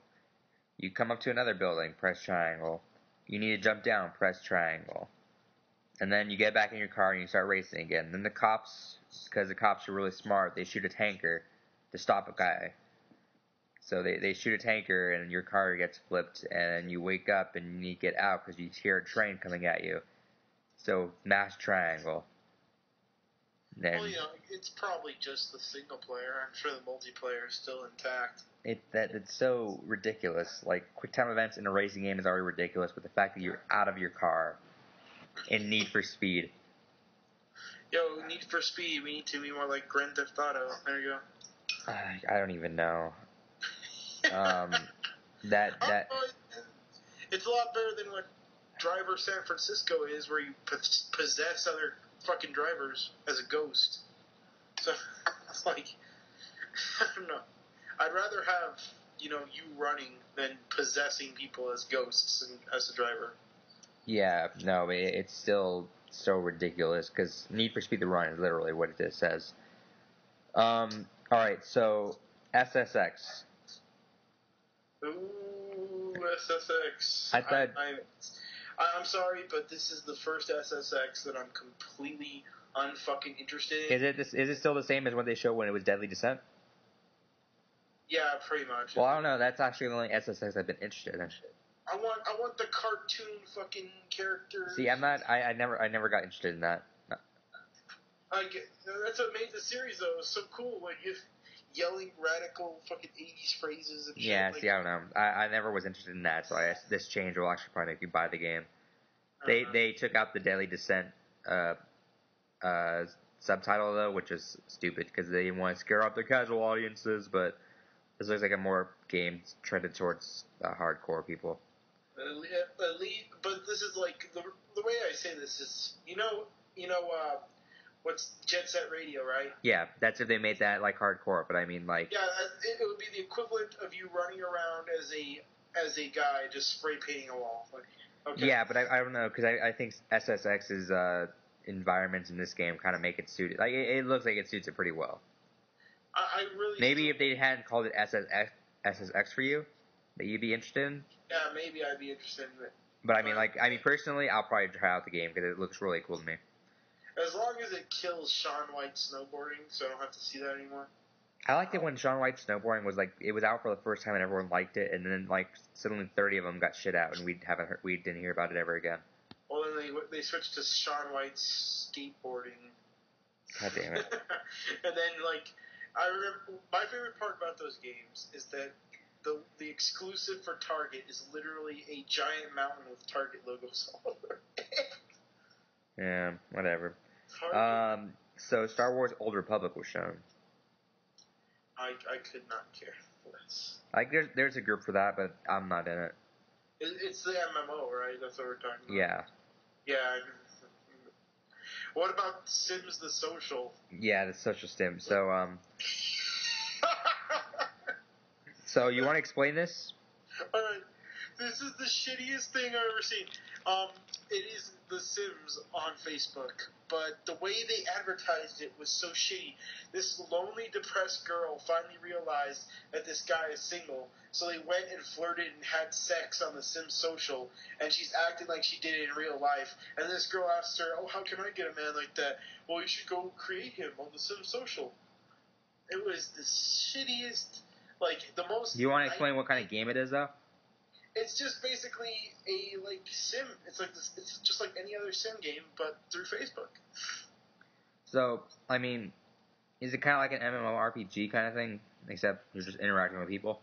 Yeah, I guess you could kind of say that. It's more like the Sims Online from the early '90s, if anyone remembers that. That's No. what it kind of reminds me of. I actually don't remember that. Yeah. Well, not early '90s, late '90s, whatever. But yeah, it looked similar to that. It looked similar to that, but 2D and on Facebook. And I don't know, the advertising for that was so shitty. And knowing EA, everything's going to cost Facebook credits here and there for every little fucking thing.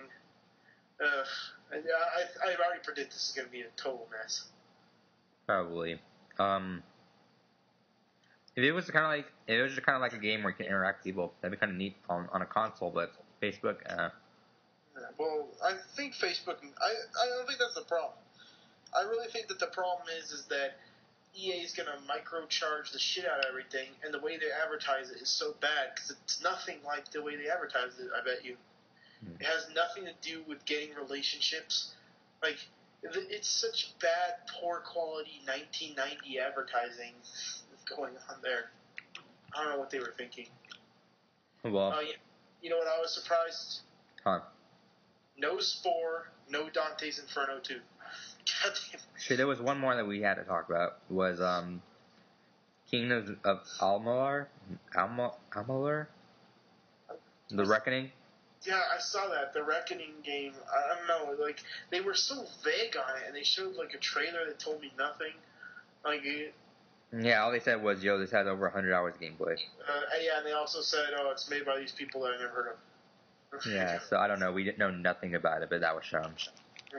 Yeah. So, overall, let's wrap this up here. What would you give Ubisoft on the rating scale?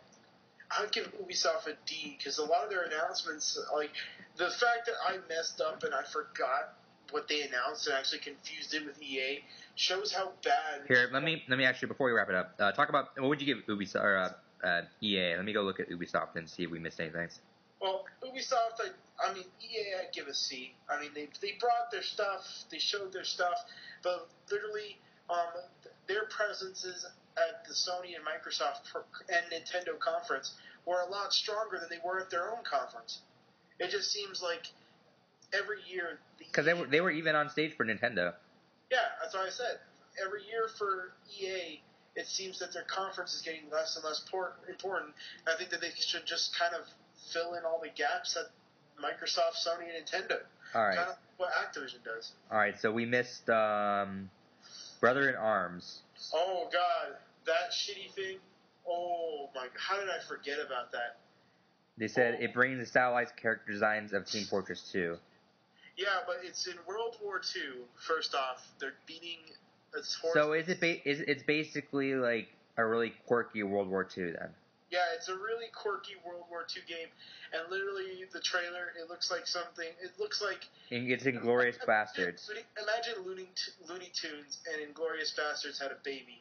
That's what the fuck. You know what though? I want to go see the demo of that. I could already tell you that Brothers in Arms hasn't been good for like 100. Yeah, but to see this stupid kind of change, I'm actually gonna go look at the trailer as soon as this is over. Ghost Recon Future Soldier. Well, I think that they didn't cover much at all. It was just, they just showed, Ghost Recon's back. Yeah, but I mean, like, I like what I seen in Ghost Recon, so I'm actually might check that out. I don't know. It looks like a last gen third person shooter still, and Gra was good, but it still felt last gen, and this doesn't look much different aside from the graphics and, of course, the retarded tacked on motion control. True. Trackmania 2. What the hell? I don't even remember what Trackmania is. Yeah. No, I know what it is, but I mean, like, whatever. Raving Rabbits Alive and Kicking. I didn't even see that. I think that's where I fell asleep. Probably. Let's see. Another Raving Rabbids game. Guess it's coming to Connect this time. Well, they had to switch since. So I mean, maybe it might be interesting because this is the first one for Connect, and usually whenever the Rabbids first have something on a console, it was really good. Maybe I'm hoping. I mean, looking at their track record with the first Rabbids. The first Raving Rabbids was excellent. The second one was all right, and then it was downhill from there. The first Raving Rabbids on 360 was awful. No, on Wii. Yeah, for Wii it was good, but for 360 it was awful. Yeah, but the Rabbids need to have some novelty to it. But I really question they couldn't make it work with the Vision Cam. Maybe that's why that was a problem. But I don't know, the mini games in general just didn't really work on the 360.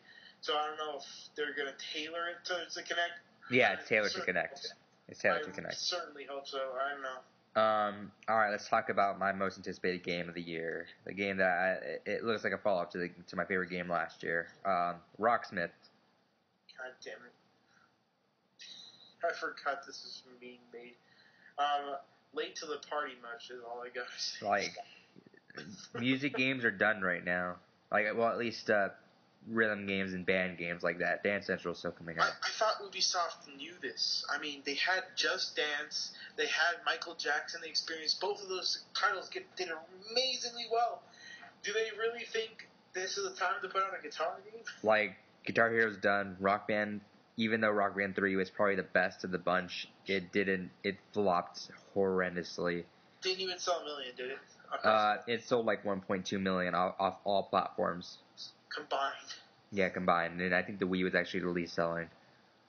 Actually, I don't. It's interesting. Rocksmith is supposed to implore. Look, this is deja vu. You're supposed to play with a real guitar. It's supposed to teach you how to play.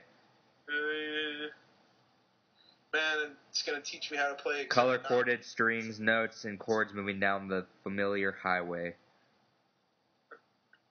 Like, I don't even know. Like, honestly, we're done with this. As much as I enjoyed Rock Band, we don't need another music game for another good 2 years at least. They need it. It's gonna be a reboot, and someone else is gonna have to do it. We're gonna hear a reboot of a Guitar Hero eventually, but I mean, like, we're done right now. We don't want one right now. We really don't need this. Like in a couple of years, maybe even next generation, where they say dust off the guitar. You know what? Honestly, next generation, if they opted with Rock Band or Guitar Hero, I'll be fine playing that. But we need a few years of a break here. I have fucking 8 music games sitting on my shelf right here. If I really need another one. Yeah, so I don't know. We'll have to see. I think Rocksmith is going to fall like Power Gig did. And Rock Revolution. It's gonna be you're gonna see the bundle at Best Buy for $15, and still no one will buy it. Yeah, whatever. All right, so that was Ubisoft then. I give them a D still. I mean, Rayman was cool. Far Cry was so cool. Pretty much Rayman, the Raving Rabbids, Battlefield 3. No, not Battlefield 3. What the fuck? No, not Raving Rabbids. The other Rayman game. Yeah, but I think Raving Rabbids would be kind of neat to look at. I guess. Is that my question about that? Is that an Xbox Live Arcade game? Because it certainly looked like it. Raving Rabbids? No, the other one, the 2D one. Rayman Origins? Rayman Origins. No, I don't think so. It's a real game? I think so. I think that's a mistake. I don't know. Honestly, I need to do more research in this, but I mean, like, I don't know. I wasn't really. No one's really super interested in this, obviously, as the other big three. So we got Rayman, Raving Rabbids. It's not even Rayman Raving. It's called Raving Rabbids now. It's good because Rayman had nothing to do with it for the last 4 games, so it's like I don't understand why calling it that. Yeah, so that was pretty much Ubisoft. It was not a good conference. EA and Ubisoft were really weak this year, and their best performances were in the other conferences, the console conferences. Yeah, so that's about it then. Wrapping this up. So we'll come back at it with a full-on E3 wrap. So thanks for listening.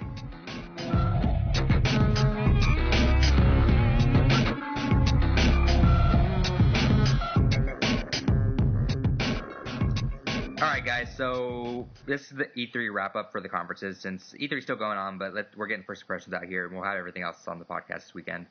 I'm joined by Sarah, Mushrooms as otherwise known on social media boards. Yay, hello. And then Steven, otherwise known as Steplav. What's going on, kids? Alright, so conferences are over, so let's go through highlights here. I'm sure me and Steven, we talked about it on his podcast, the 3RG podcast. The Halo 4 basically took Microsoft's thing. Yep. So they saved that for last for a reason. Yeah. It was pretty much. I don't know. It felt like everything else was foreplay up to that point, and that was just the big main event. That was the big climax. Which is funny because I thought they were gonna shrug off the Halo remake in turn of that. Really? Because it didn't seem like, I thought they were gonna focus a lot more on the Halo remake because that's also announced officially there. But they pretty much just focused it completely on Halo 4 a lot more. Yeah, I had to say. I guess because you couldn't see Halo 4 coming as much because everyone knew, 10 years, Halo anniversary, they're going to do something. So Halo 4 was a little bit more unexpected. So maybe that's my guess why they did it. Yeah. Regardless, I don't care. I'm so glad they did. It's going to be badass. Yeah. Now, have you guys read up on the details of Halo remake? I know it's $40, if I'm correct. I think it's $40. Yes. But that's all I need to know. The details are kind of wonky though. I mean, there's only 6 maps on disk, and it runs on the Reach. It runs on 2 simultaneous engines. Really? Really? It runs on the Reach engine, and it runs on the original Halo engine. Well, why did they do that? I don't know if you guys also read, but you can switch the graphics on the fly. Yeah, on the fly. So, is that why they're doing it? I think, but I don't know. Like, I can even tell, like, when you watch the trailer again, like, the needler and the way the assault rifles shoot, they shoot exactly like they do in the first one. So, I don't know. And apparently, what's kind of neat is that on Combat Evolved, you'll get a token to download the maps on Reach. Oh, cool. So that kind of helps me in my ease to know that Reach is still going to be alive after Halo 1. Oh, yeah, that really helps. Yeah. I didn't doubt that it would. I kind of figured it would. Well, Halo 3 completely died after Reach. It almost died, well, a little bit after ODST. ODST wasn't really a multiplayer. Well, yeah, no, ODST in particular, Firefight didn't take it down, but Reach pretty much demolished Halo 3. Oh, dude, by far, no doubt.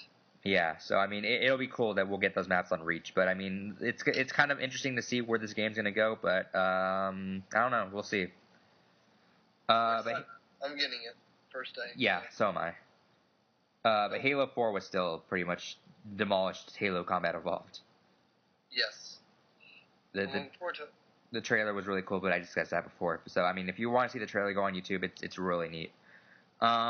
So another thing that I said, I'm still super interested in the Vita. What do you guys think? I'm interested. I don't have the money, but if I did, I'd get it. All right. Yeah, it looks like it's going to be a really, just being able to kind of cloud save is kind of what would be really, that's the feature that I'm most interested in. I mean, it looks, the touch screen I don't really care about as much, but the cloud saving, excellent. Just because I love, taking RPGs on the go would be awesome. So, I don't know. I also don't really have the money for it. I mean, I got a PSP Go for really, really cheap, and I only got it because I could get it for cheap. So, I don't know. I'll honestly probably get a 3DS before I get a Vita. I would say the opposite for me. Yeah, I don't know. I'm actually on the wall of those two. I'm like right in the middle of those two. Which is funny because I mean, if the price had been any more expensive, I'm sure we would both be we would all probably be mutual on getting a 3DS first. But they priced that thing super competitively.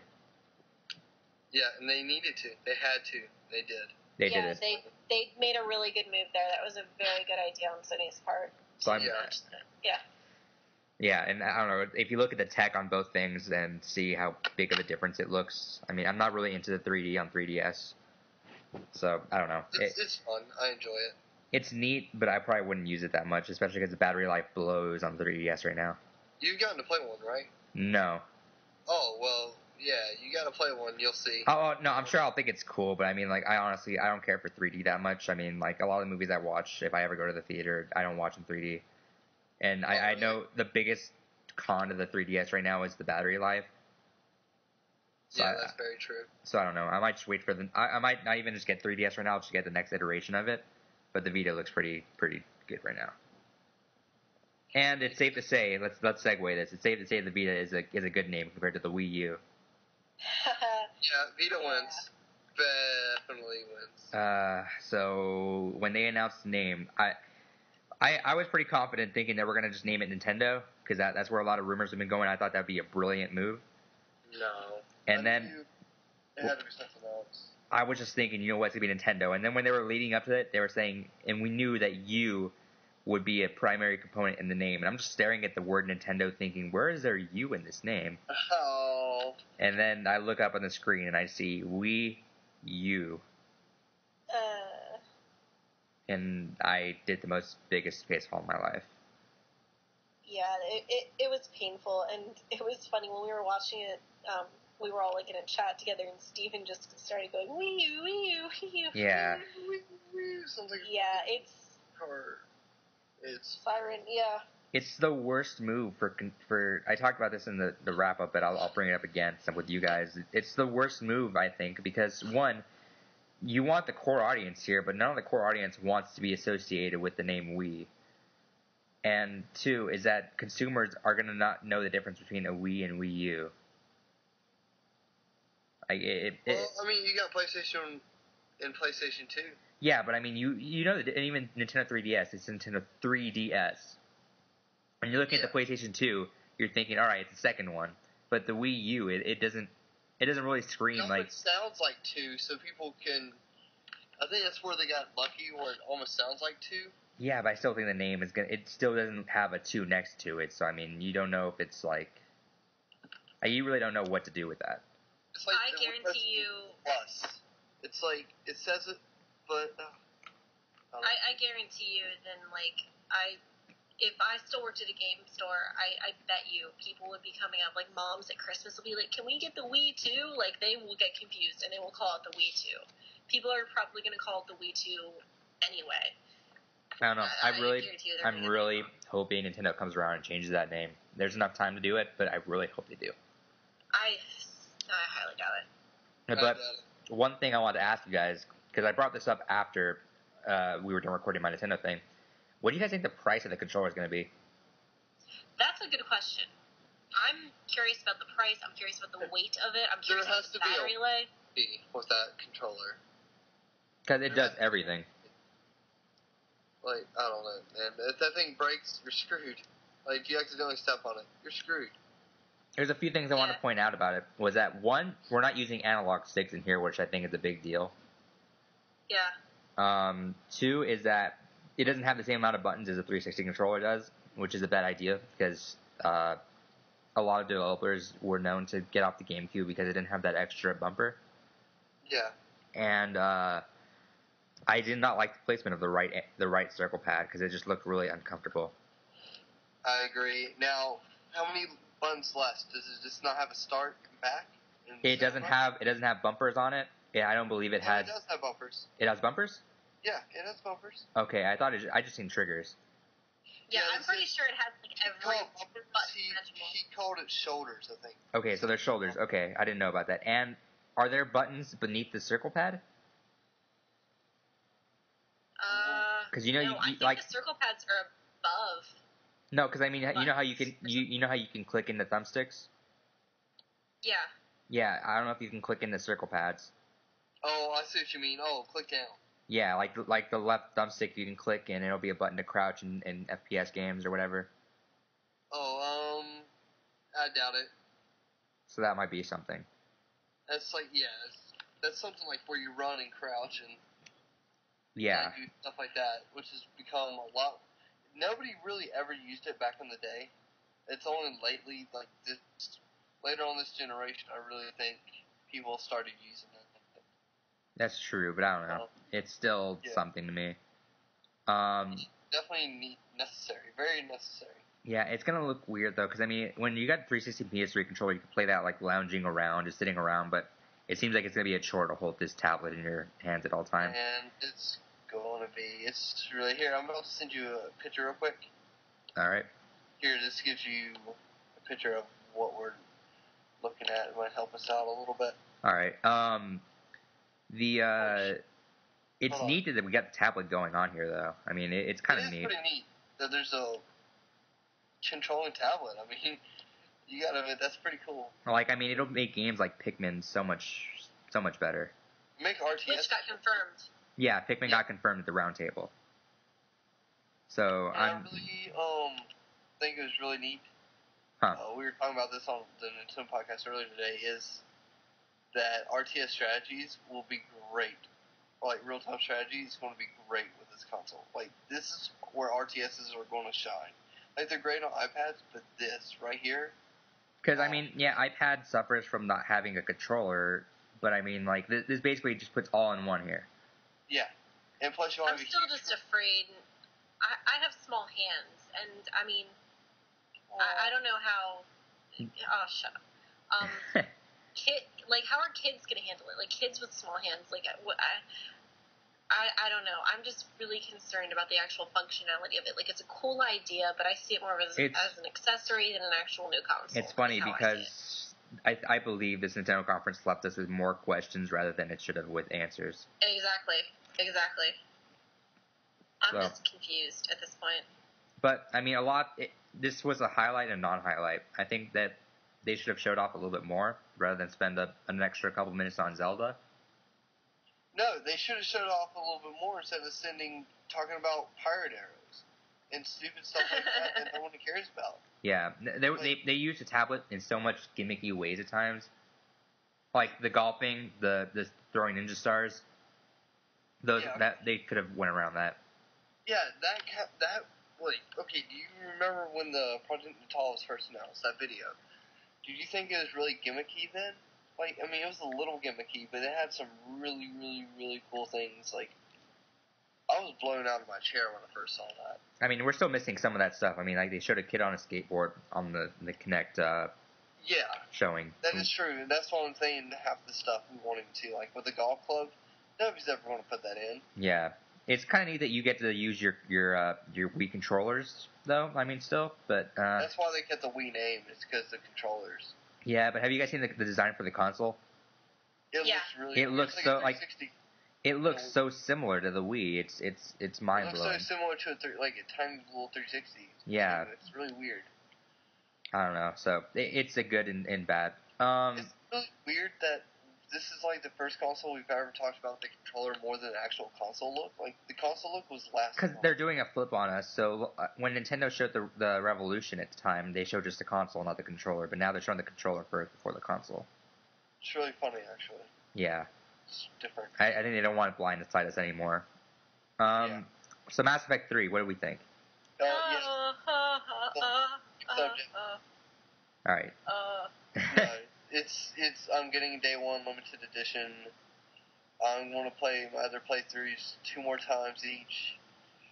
Yeah, I'm getting all the achievements in that game for sure. I really think I'm kind of scared, dude. It's going to numb down the RPG elements. So it's funny because they claimed to have more RPG elements in the game when leading up to it, but when we're looking at it, it looked like a straight up shooter game. It did. Maybe that's just the way they were playing it, because I know the demo guy was strictly playing soldier class. I'm not sure why. I think that they're just trying to make it appeal to some of the shooter kids at E3. Yeah. No, let them do that, because I don't want to get everything spoiled. You know what? Because I mean, in all honesty, we're gonna buy the game regardless. We're hyped and we're gonna buy it. Play the crap out of it. So I can see them wanting to appeal to other people who aren't. So I guess in no sense, let them show with them. But I'm still gonna play it. Like, we're still gonna love it. There's nothing to be like supremely worried about. It's gonna be a good game. It's gonna be a great game. I'm ready for it. Bring it on now. Sarah's pregnant. Yeah, I'm pregnant. Yeah, so it comes out in 9 months, and Sarah's a girl, so it's her baby. Yeah, it's her baby. Yep. I'm so proud. Now let's hope there's no delay in the baby. His name's Shepherd, by the way. Yeah, already decided. Little baby shepherd, yay! So do you guys have 3DSs? No. Not yet. I will get one eventually. Seeing all of the games today, definitely. I mean, I was definitely always going to get one because of Ocarina of Time Zelda, because that's like my favorite game ever, and I knew I needed to get one, but after seeing all the games today, like I'll definitely need to have one at some point. It should have been released around August, and it should have been released $200 because that would have made this the handheld to get. Yeah, they need to. I'm doing it at the price drop. When they drop the price is when I will buy a 3DS. I can be patient until then. I think I'm just gonna wait for the next DS iteration because, like, there's a bunch of games coming out this winter, but I mean, I don't think it's still enough to make me throw $250 down for it. Yeah, I can wait. Like, and not for that ugly design. Yeah, the design is not good. You know they made it ugly and bulky on purpose just so they can make it look better later on. I mean, it's pretty freaking obvious. It backtracked. The DSi is so great, and I like the matting, but they took a step backwards with this thing. Yeah, they definitely. I think they did it on purpose, actually. Yeah. I honestly, fully think they did. I mean, they make it they get a turnaround of $100 per system. Yeah, which again they should. That's gonna be their biggest mistake because the Vita is gonna be so competitively priced, and it's gonna look so much better than the 3DS. It's gonna look crazy. Yep, I agree. So it'll be interesting to see what the holiday sales are, because I might be just throwing down for Vita, because I'm totally fine with it. It's sleek enough to make me want to buy the first generation of it. What was that? I can't get anything until I get an HD TV, so I'm saving up for an HD. Man, you're still playing an SD? Yeah, dude. That's horrible.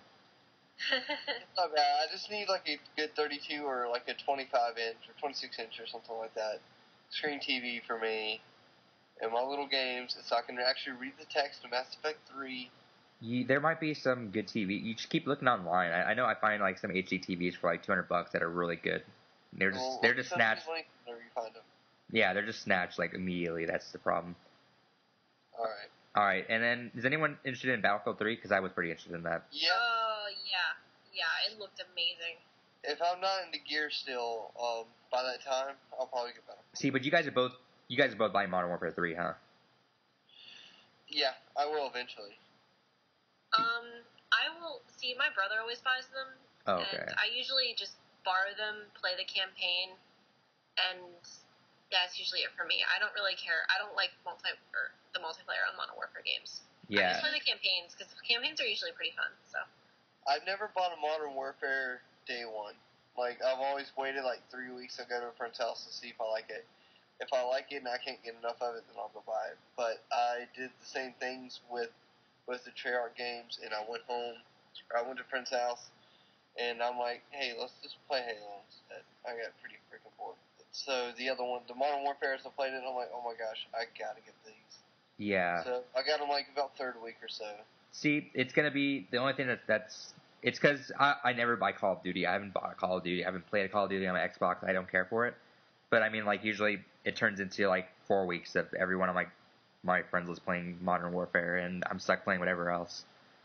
So I mean, like, I'm excited for Battlefield 3 because I'm hoping that'll change it up a bit. Yeah, I really do. And Gears also. Gears is gonna look pretty good. I like we talked about this, but I mean, like, the trailer or the campaign mode was pretty good. Yeah, dude. Yeah, I know you and me are going to be playing the hell out of that game. So. That's going to be a great game. Yeah. Ready for it. I'll try it out. My brother will probably get that. I usually hold back. I don't usually buy any of the war shooters because my brother usually picks them up. And he's so ADD when it comes to games. He's always playing different stuff like every day. So. Except Halo, which you played great every day. Yeah, he did. But I'll just borrow them from him. I don't buy them. It's always good. It's always good living with someone who buys every new game out there. Oh yeah, or at least a friend so you can trade. Yeah. So, oh, don't forget Arkham City. I really want to. It's cool that we heard Arkham City at the Nintendo conference. Really, yeah, that was weird. In fact, I think that's the only time that we've seen Arkham City at a conference. You know what? It's really funny they showed that, but it'll be a year old when it comes out. Well, yeah, but whatever. We'll see. They showed Battlefield 3. I'm like, it's going to be a year old when this comes out. This is ridiculous. Why are they even showing? But you know what? If they're showing that and it looks. Oh, that was not that footage. It was PlayStation and 360 footage. Oh, was it? That's what I've been hearing. Yeah, I heard that was PS3 and Xbox. I imagine because I mean they showed like stuff like Ninja Gaiden. I mean they looked good, but they didn't look like it was going to be like worlds past the 360 like they were making it out to be. Yeah, it didn't look. It was only like old or year newer tech, but it's still about 2 years. Well, the demo with the bird looked amazing, but the game stuff, yeah. But then again, who really knows, man? I don't know. I think we're gonna hear some more about it at TGS. So we'll have to wait and see. That would be nice. I need answers really badly. Yeah. All right. So, and then we all said we like Tomb Raider. Yes, I really like Tomb Raider. That game is morbid, man. The graphics on that thing, I think I was most impressed with the visuals of that. Yeah, honestly, they were really, really good looking. And Lara doesn't look so busted out of her chest this time, so it's. Hey, I kind of like that. Oh, come on! She looks actually like a real person. Yeah, she looks like a. 21. I really like it. Yeah, she looks real and like someone like you'd actually want to play as. So I don't know. I'm interested in it. I'll check it out. And you guys both like the Ubisoft person. Mr. Caffeine. I don't even know. Whatever. I was so angry. The comment that really got to me, he's just like, actually, more people are gaming than ever before, and 40% of them are female, and 89% of them are smoking hot. And I just wanted to punch him and say, where the hell did you find that statistic, you dumbass? Like, why does it matter? I don't understand. He was just being like a misogynistic asshole, and I just wanted to kill him. I was so mad. The only person who could be like that is Russell Brand. See, I know many of my friends just love people like that, especially when they're doing conferences. I was so mad. I wanted to kill him. It'll be hilarious. He was not funny. That was one of the lowlights of the conference, of the entire show for me. So I was talking to my friend on a previous thing. So he apparently dropped the F-bomb a bunch. Yeah, it is. Oh, that's nice on live TV. Yep. I heard it was really funny on live TV. I didn't get to watch it on live TV. Did you guys? No. One of our friends was saying, Sarah, I forget who. He said, the F word once, and then they just, went, you effing and they just beat out the whole thing. Everything that he said. That's probably good, though, because everything that he was saying was nonsense. I know G4 had a lot of trouble trying to censor him. Alright, and then, so non-highlights. So you guys weren't feeling Ghost Recon as much, right? Nah. Really? Yeah. After seeing Battlefield Modern Warfare 3, it just was like, it is a different kind of game, but I've never really been into Ghost Recon games. Give me a Rainbow Six and I'll be all up in that shit. See, I'm not into Ghost Recon, but the thing that I thought was the coolest thing was the weapon customization. Yeah, that was about the only highlight of the whole Ghost Recon thing. But then again, that would the weapon customization thing would probably only entertain me for 5 minutes, and then whatever. I would probably end up using my controller anyway, just because that's what I'm used to. It's just natural, so I don't know. Yeah. And then Dust looked like the most generic thing I've ever seen. Oh my god, yeah. Yeah. Space shooters dropping in, killing things. I don't know. Yeah. It's turning into the World War II thing where we're just seeing a bunch of futuristic stuff. Oh, one thing that did impress me. Sorry. The Brothers in Arms game. Okay, so I just got done recording the Ubisoft thing with my friend, and he was so disappointed in that. He thought it was the stupidest thing in the world. That you like really? It. Oh my god! I haven't seen it yet, so I want to go look at that. I still haven't seen it, but he didn't like it. I think you should seriously take a break right now and go watch it. Okay, break over. All right, so I checked out. Yeah, I like that. Yeah, good. Do you like the humor? It takes a big difference from previous Brothers in Arms, but I'm down for that. And I really like what Gearbox did with Borderlands, and after Borderlands, I just want to see this. I want to see what they do, and it's really sad. I'm looking at the YouTube likes and dislikes. There's more dislikes for this, and I really don't understand how people can have such a sorry ass sense of humor. I don't even know if it's that though. I think we need to see a just gameplay trailer and see if people are just not liking because of the host guy. Because not everyone really liked him. Yeah, that is true. Because I think the top comment is this host failed at trying to be funny. Yeah, that's probably what it is. Who did it last year? Joel? Joel McHale did it last year, yeah. Yeah, I want to see. I wish he would have done it this year. I don't know. I think more people should do what Konami did. What did they do? I didn't see Konami. They just made a half an hour long video and they did all their announcements in that. And I mean, no, that's not fun. To mess up. Yeah, that way, and then also people like Mega 64 also did little skits for the transferring announcement. It was really neat. And it didn't require any supremely you can just watch it online right away.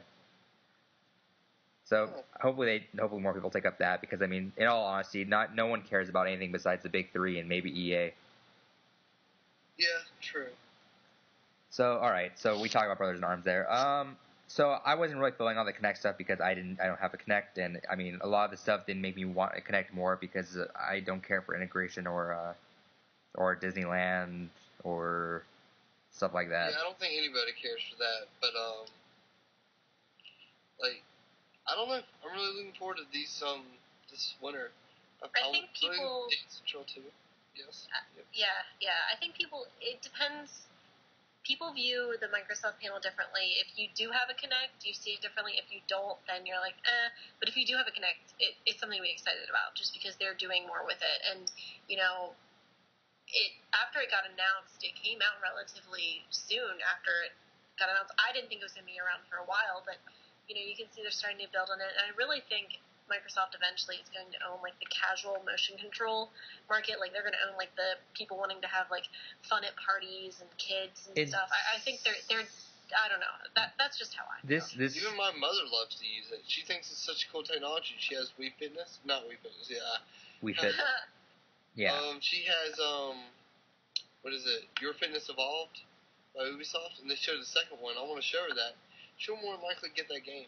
Yeah, but see, that also confuses me, because those people are going to want to connect, and they're not going to want a Wii U.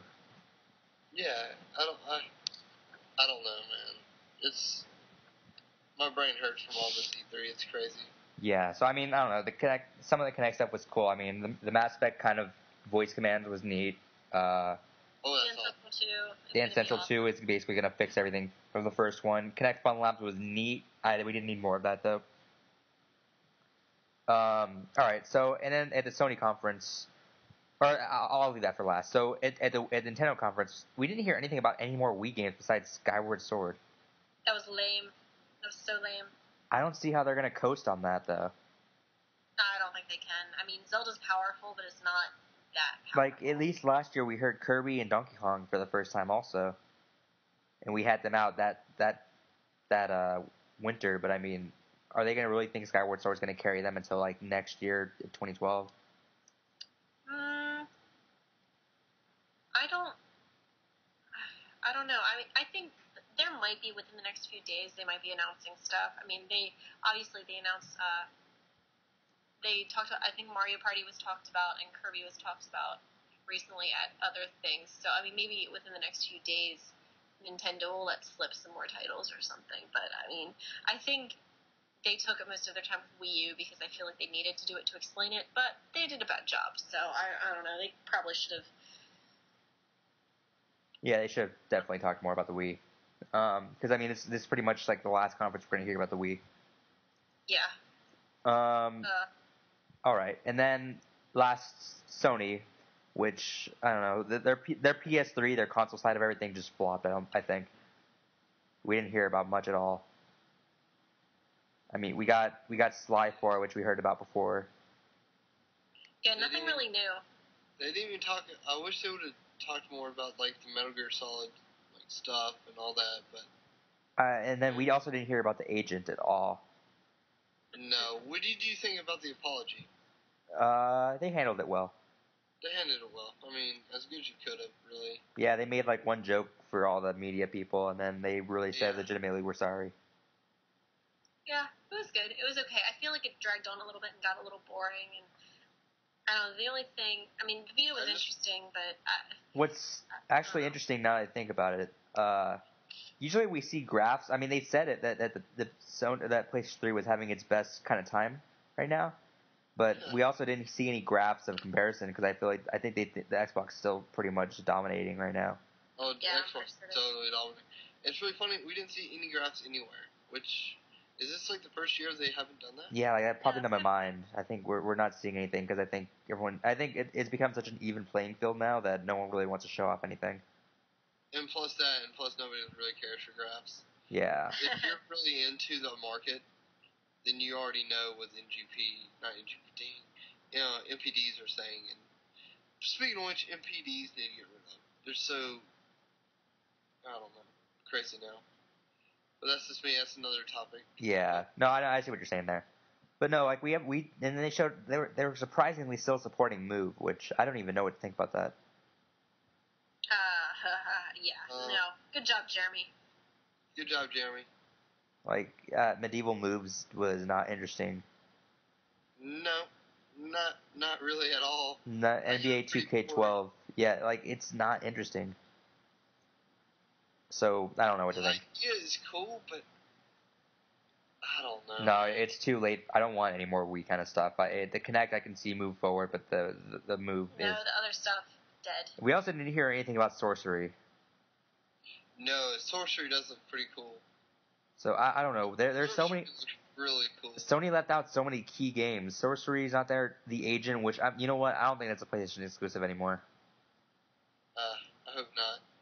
There's no way it can be. We seen one screen of it, and that was it. I don't know. That's just another weird. Yeah, like I don't know. So okay, so overall, if we had to grade E3 as a whole, would you guys give it? It's kind of disappointing this year. I was expecting a lot more. All the cool news happened beforehand. You know what? If Halo 4 hadn't been leaked literally like an hour or two beforehand, that would have blown my mind so much more. Yeah. It would have. Yeah. Did they leak the video an hour, 2 hours beforehand? They leaked. It was earlier in the morning. Someone on Microsoft's website updated the website to show all the E3 news. So like it showed like when it said top news, the first bar that was shown was millions of gamers have finally waited, but Halo 4 is finally coming out. And then it said below that like Dance Central 2, and then it said below that Halo Anniversary is coming out. So whoever did that pretty much lost a lot of integrity, I think, for Microsoft, and I don't know where their job is at the moment, because that was... Yeah, you'd be like, hey, I didn't show up for work that day. Fuck you. They put it up for literally 5 minutes and it went down, but there were screenshots obviously all over the internet. So that was a really big disappointment. But no, I don't know. E3 this year, I was expecting so much more out of every company. The Vita pretty much like blew my mind the most. I was expecting to see a lot more from this, but the Wii U just it isn't what I was expecting. Well, I wanted more game surprises. I love seeing new games that I had no idea were even in production, but I didn't get that. I wasn't really surprised by anything. I mean, there was Halo 4, but Halo 4, there was Overstrike from Insomniac, which was kind of neat. I don't know, there wasn't really that much. Nothing, just it was really cool seeing, live demos are really what sold me during these press conferences. Nintendo did not have one live demo. Well, I don't think they want to jinx anything after Skyward Sword. Well, it's okay. Everybody knew it was early on. It's okay. No, it's because Skyward Sword got messed up because of all the interference. Yeah, exactly. That too. It's okay. Crap happens, but I mean, oh sorry.